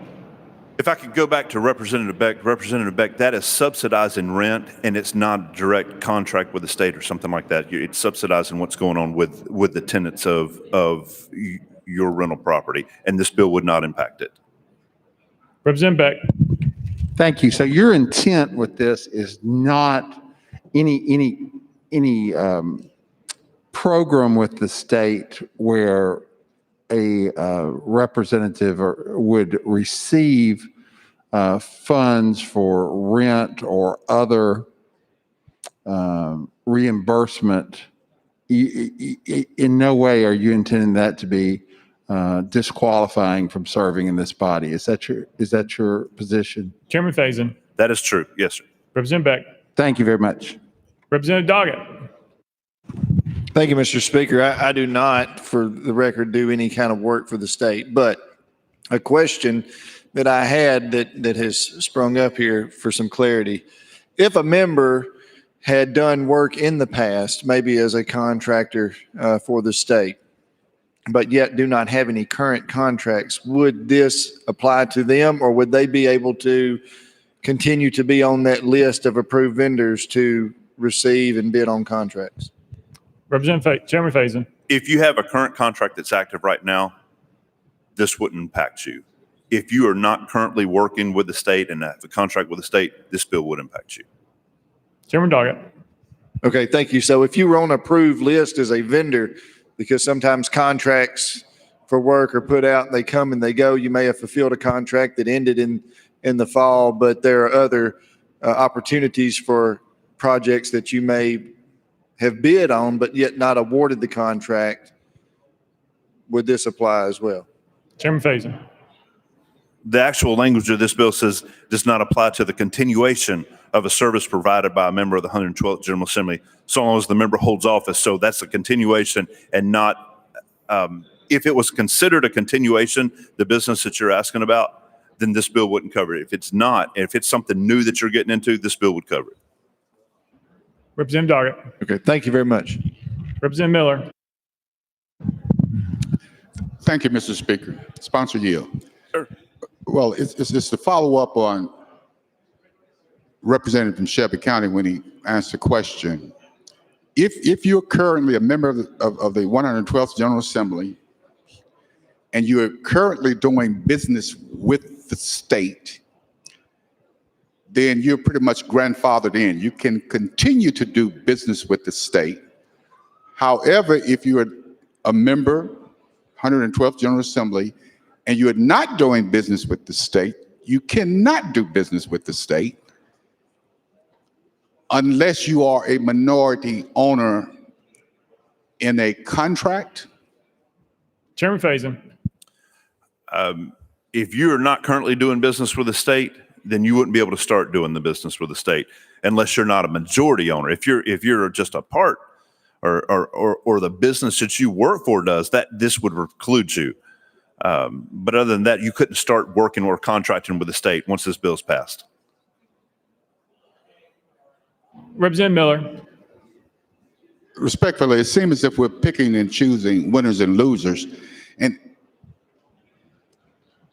And I say that for an example, if I was, let's say, not a proprietorship, but a partnership, and in fact, I own a minority part of that partnership, can I do business with the state?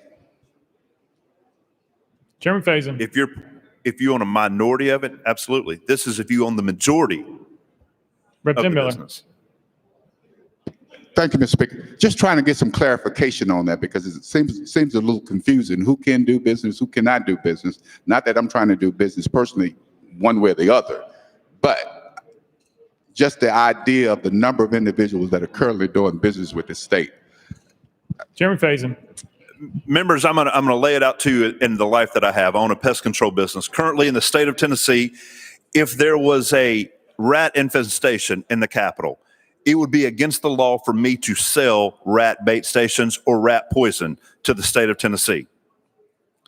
I can't sell a good to us because I'm an elected member of the 112th General Assembly. However, under current state law, if I contracted, I could contract and say, I will sell you my service. I can't sell you the bait stations or the rat bait, but I can come in here and do the service for you and set up a contract to take care of the rat problem here. And maybe some away from here would say we have a rat problem. Just kidding. So moving forward, as long as I provided that service and had a contract with the state of Tennessee, I would be allowed to do that. After this bill is passed, if y'all see fit to pass it, if I came in, or since I've never done pest control for the state of Tennessee, I couldn't say, oh, by the way, since I'm a member, Mr. General Services Commissioner, I'd like to be able to take care and do the service of my pest control here. That's what we're doing. We're making sure moving forward that there's no impropriety like that. But I would also say in your question and the other gentleman's question, because of constitutional reasons, you don't want to break a contract or something that's been happening already. That's why we precluded them out of this.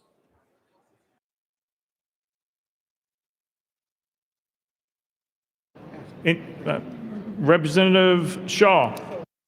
I pass. Pass. Representative Kumar. Thank you, Mr. Speaker, and thank you, Mr. Sponsor. sorry for the repetition, but generally, if you are already doing business as a service or a goods provider to the state, you can continue. However, you can't start new. Thank you. The other thing that you mentioned was that a full disclosure. What is the means of disclosing that a person is entering into a contract or providing goods for the state? Chairman Faison. Thank you, Mr. Speaker.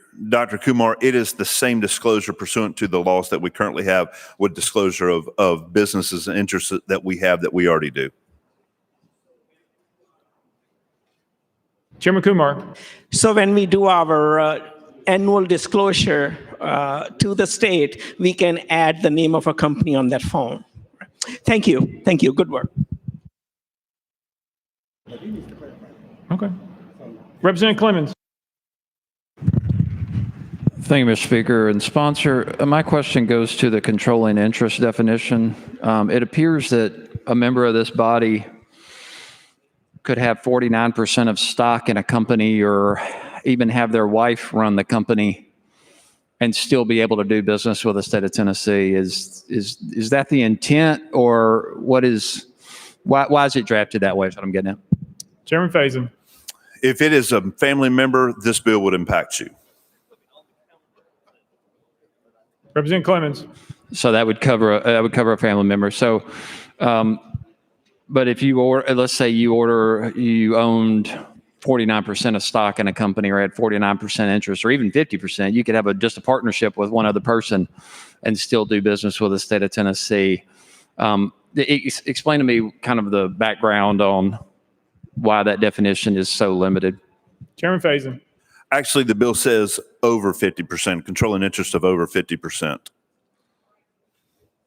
Representative Clemens. Right. So you could have 50% interest. You could have a two-person partnership and still do business with the state of Tennessee. I mean, under that definition. So I was just trying to get an explanation of the intent for the record. And also, I just wanted to ask, this bill only applies to the General Assembly and not the governor, correct?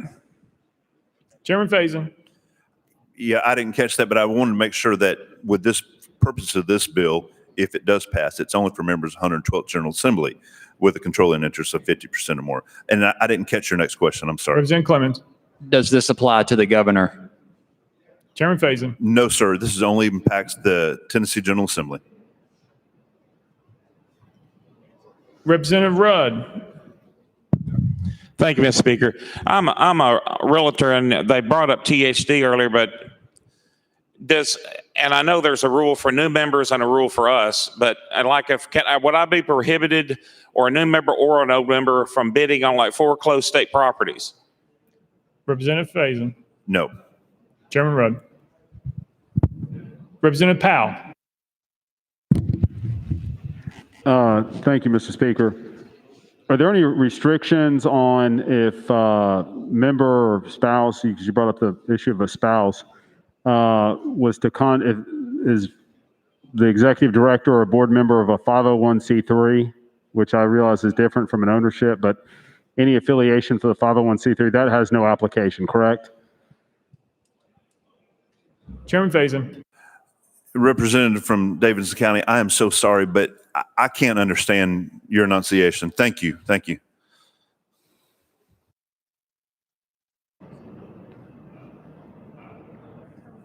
Representative Powell. Thank you, Mr. Speaker.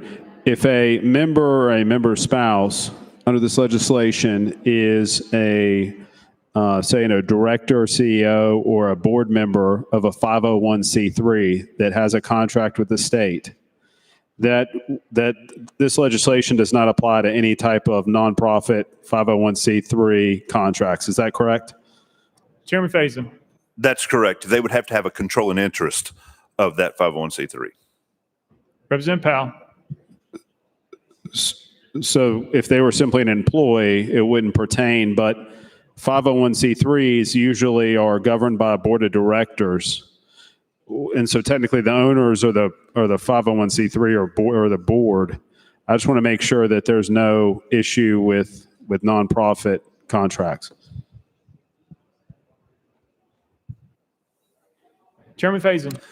Thank you, Mr. Speaker. That is correct. There would be no issue with this bill. Representative Shaw. Thank you, Mr. Speaker. Sponsor yield. I wasn't going to say anything. I thought I had this, but let me just get down to pavement level.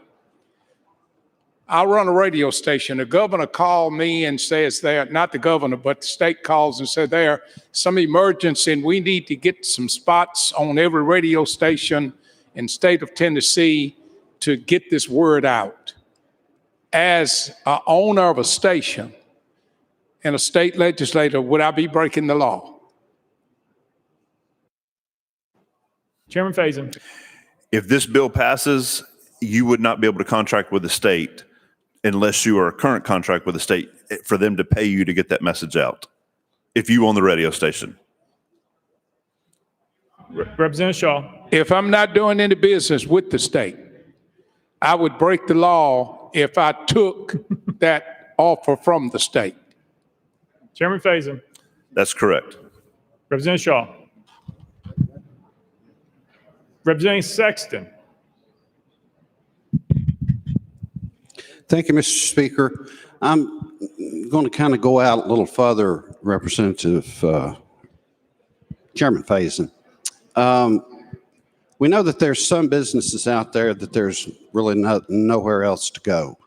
And I was wondering about a situation like a Facebook. If Mark Zuckerberg was a Tennessean and he wanted to run for the legislature, does that mean that he would have to discontinue use with Facebook, the state of Tennessee? And I know that's a little far-fetched, but I was just wondering, if you presently own a business and you have a contract with the state of Tennessee, but yet you're not a legislature, would you then either have to cancel your contract with the state to run as a state representative? Chairman Faison. That is correct. Yes, sir. Representative Sexton. Thank you, Mr. Speaker. So if we are doing that, to me, that would be a violation of being able to serve your state at the same time providing a industry or service for the state. You couldn't serve as a representative. I like the concept of the bill, and I think it's good that we are trying to do something, but I think that there's problems with it, but I understand the concept. Thank you. Representative Terry. Thank you, Mr. Speaker. It's my understanding that this bill, as it's drafted right now, does not impact TennCare providers, specifically on page 2 of the amendment, medical service contracts. So if it's a dentist, nurse practitioner, physician, anyone that does work with TennCare, it would not impact them. Is that correct? Chairman Faison. Yes, sir. That is correct. Representative McKenzie. Thank you, Mr. Chair.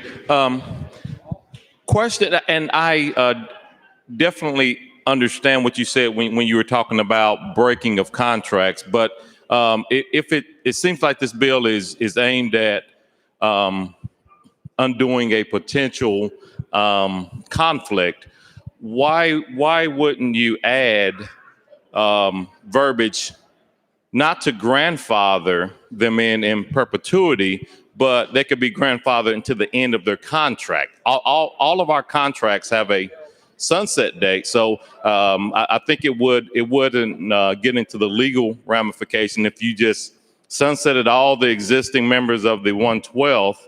Once their contract is over, they can't renew that.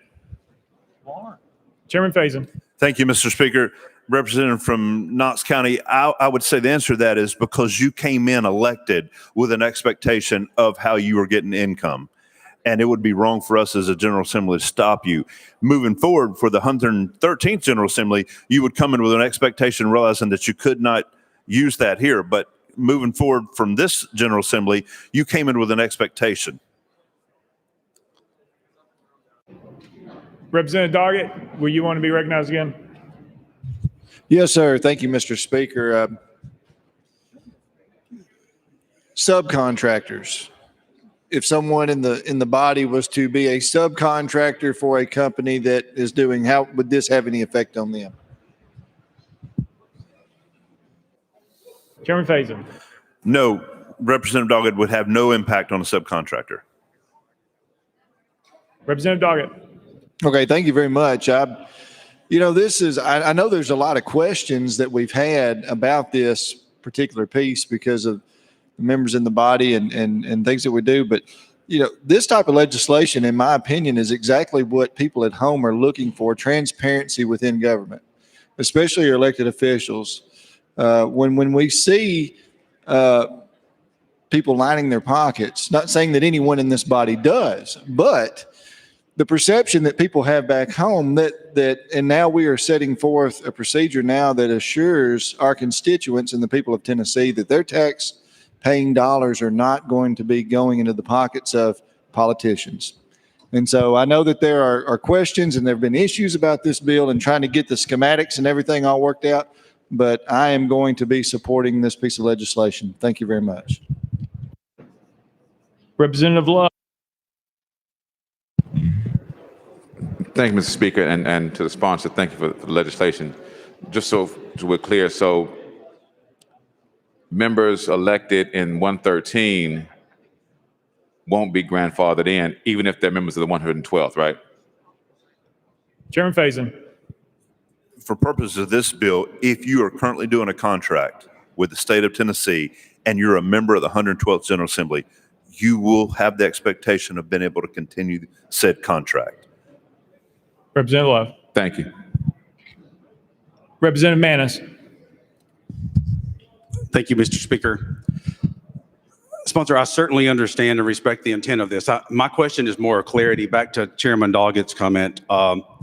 So if you are on an approved vendor list currently and you, on an annual basis, you respond to RFQs or RFPs, are you still able to do that? Does that still make you a contractor with the state or? Okay, so that's over. Okay, thank you. Representative Miller. Thank you, Mr. Speaker. Sponsor Yield. On April the 15th, I think we have to file our application, conflict of interest application. Chairman Faison or Representative Miller. And on that application, we have to list all the business that we're doing within the state. Is that correct?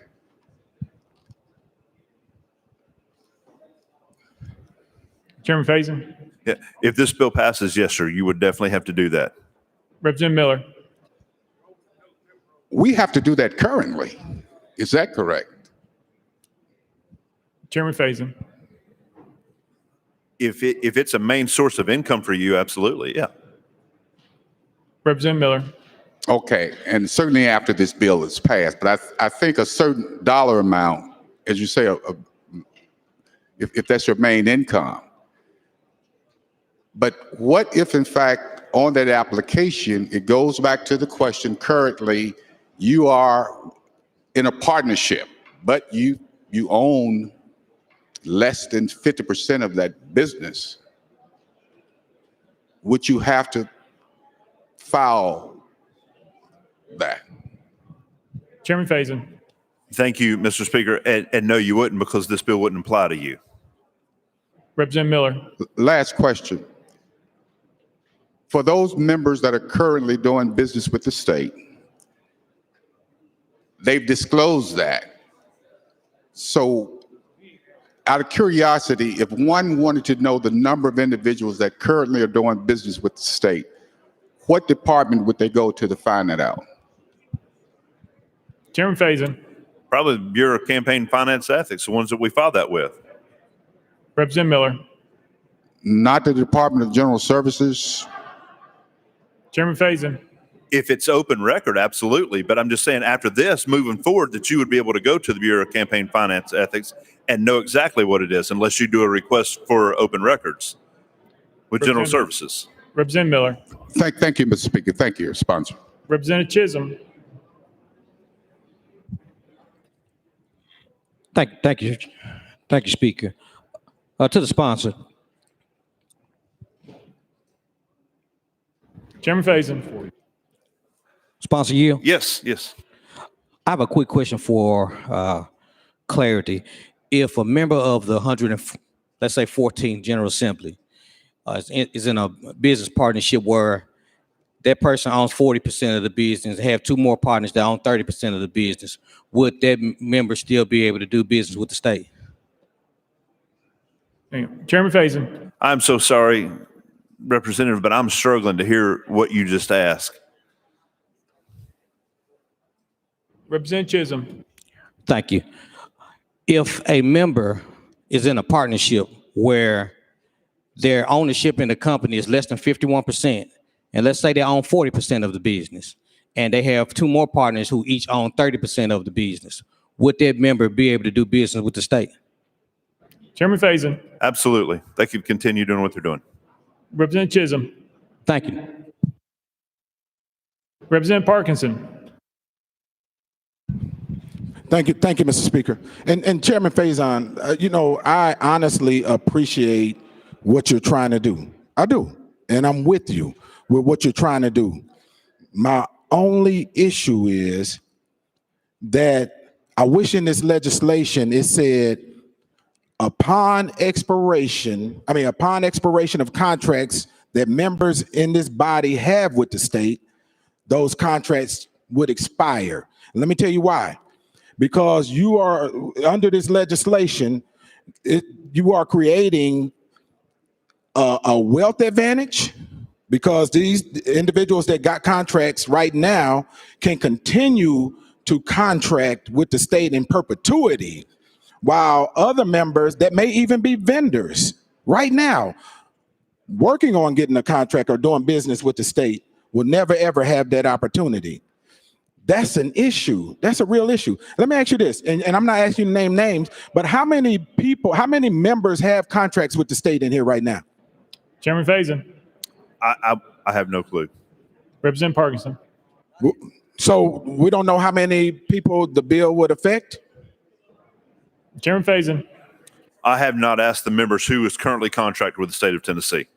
Representative Parkinson. Thank you, Mr. Speaker, and thank you, Mr. Sponsor. And Mr. Sponsor, would you be against amending the bill to sunset the existing contracts upon expiration? Chairman Faison. Thank you, Mr. Speaker. Mr. Speaker, we've had some good questions, good stuff come out on this. With the body's permission, your permission, I'd like to roll it to Monday's regular calendar. Without objection. Call up next bill, Mr. Clerk. House Resolution 31 by Representative Lamar, resolution to celebrate World Water Day on March 22nd, 2021. Mr. Speaker, is previously considered and reset for today's regular calendar. Representative Lamar, you're recognized.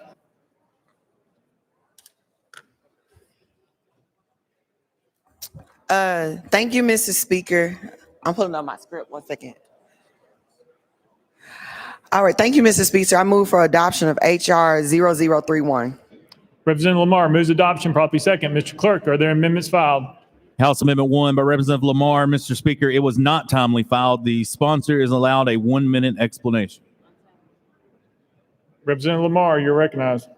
Thank you, Mr. Speaker. In consultation with both members and both leaders of the party, I took out the part in the resolution that talks about climate change because many members felt uncomfortable with that, and I understand. This is simply a resolution to recognize that we want to do more to help ensure clean water, but this amendment takes out any reference to climate change to make sure both members of party felt comfortable with my resolution to talk about supporting fresh water. And that's an explanation of the amendment.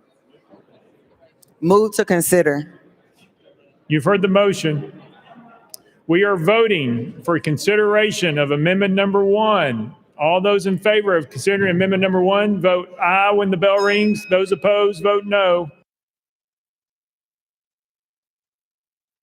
Has every member voted? Does any member wish to change their vote?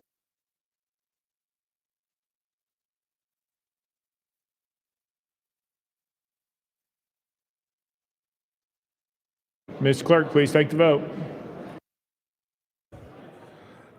Ayes 82, no nays, one present not voting.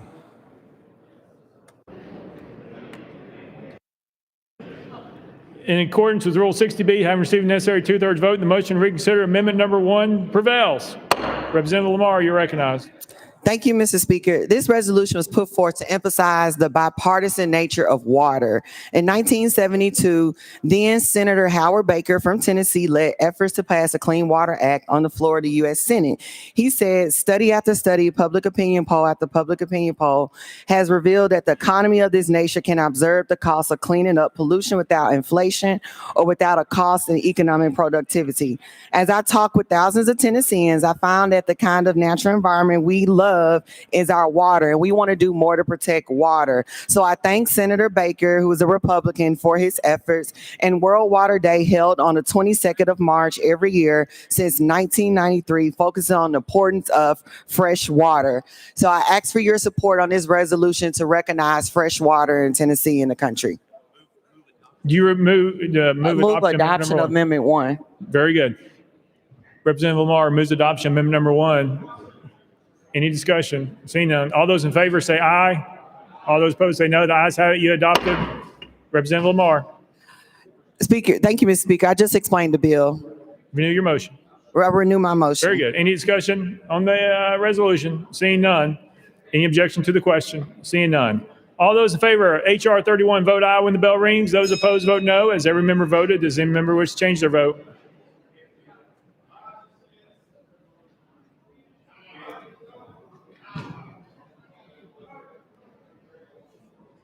Mr. Clerk, please take the vote. Ayes 72, one nay, 6 present not voting. House Resolution 31 now received the Constitutional majority. I hereby declare adopted without objection. The motion to reconsider is tabled. Call up next bill, Mr. Clerk. Mr. Speaker, that completes the regular calendar. Next item, Mr. Clerk. Unfinished business. Unfinished business. Leader Lamberth, you're recognized. Thank you, Mr. Speaker, and members, several procedural motions, again, just to get bills into committee. Thank you, Mr. Speaker. I move that House Bill 1501 be heard in the K-12 subcommittee next week. You've heard the motion. Any objection? Without objection, so ordered. Leader Lamberth. Thank you, Mr. Speaker. I move that House Bills 1250 and 1481 be heard in the Department and Agency subcommittee next week. You've heard the motion. Any objection? Without objection, so ordered. Any other unfinished business? Leader Lamberth. Thank you, Mr. Speaker. I move that House Bill 1215 be heard in the full Health Committee next week. You've heard the motion. Any objections? Without objection, so ordered. Next order. I'm sorry. Leader Lamberth. Thank you, Mr. Speaker. I move that House Bill 39, 139, 708, 777, 1150 be heard in the Finance Subcommittee next week. You heard the motion. Any objections? Without objection, so ordered. Leader Lamberth. Is that it? Yes, sir.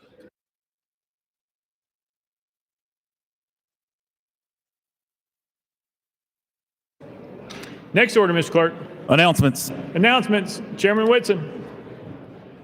Thank you, Mr. Speaker. I'd like to report that the Transportation Subcommittee completed its final calendar this week.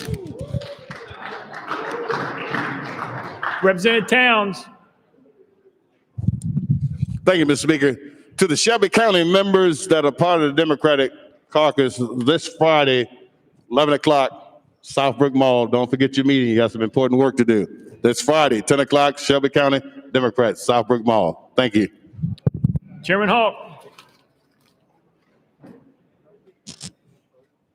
Thank you, Mr. Speaker. I'd like to announce that the last calendar of our House Insurance Subcommittee will be April 13th. Once again, the last calendar of House Insurance Subcommittee will be April 13th. Deputy Speaker Johnson.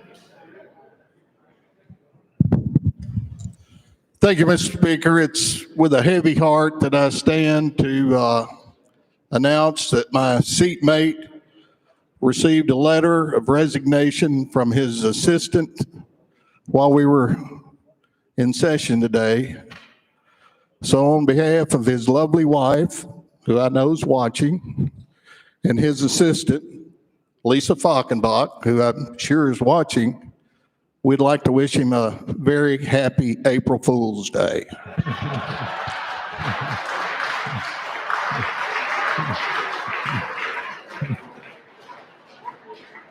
I believe you had his attention through that entire speech.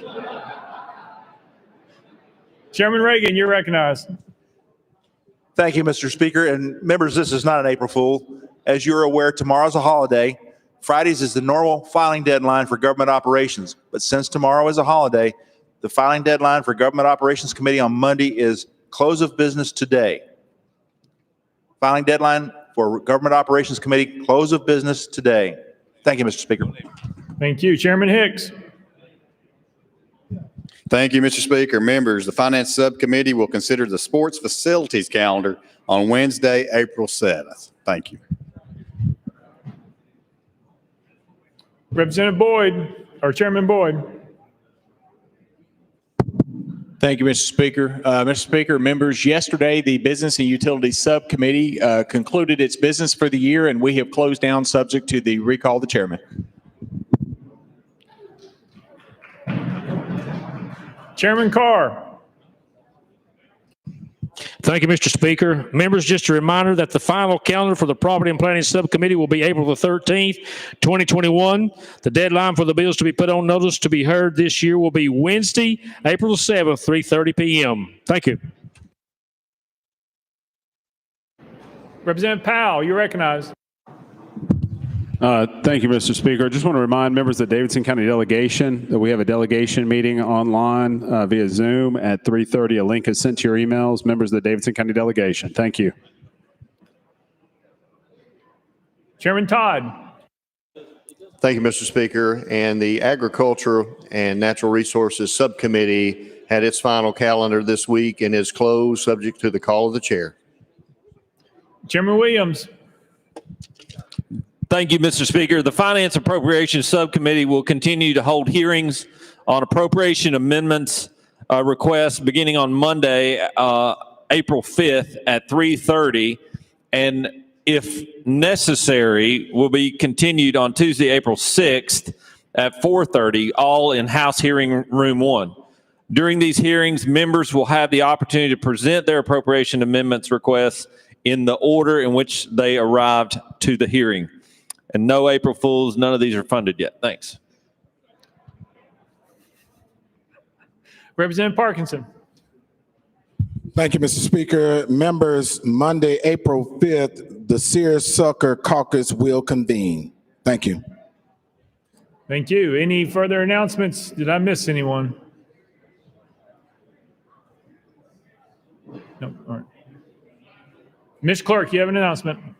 Mr. Speaker, the Tennessee State Fire Marshal's Office 2020 Annual Report on Blasting Fines has been filed with the clerk's office and is available for review by any member who wishes to do so. Next order, Mr. Clerk. Roll call. Roll call.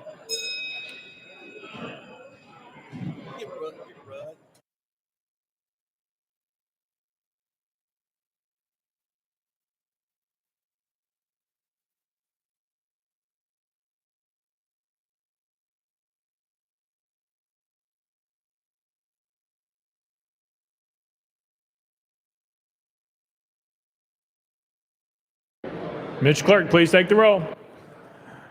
Ayes 90, no nays. Next order, Mr. Clerk. Mr. Speaker, I apologize. 90 members present. That completes the regular order, Mr. Speaker. Leader Gant, you're recognized.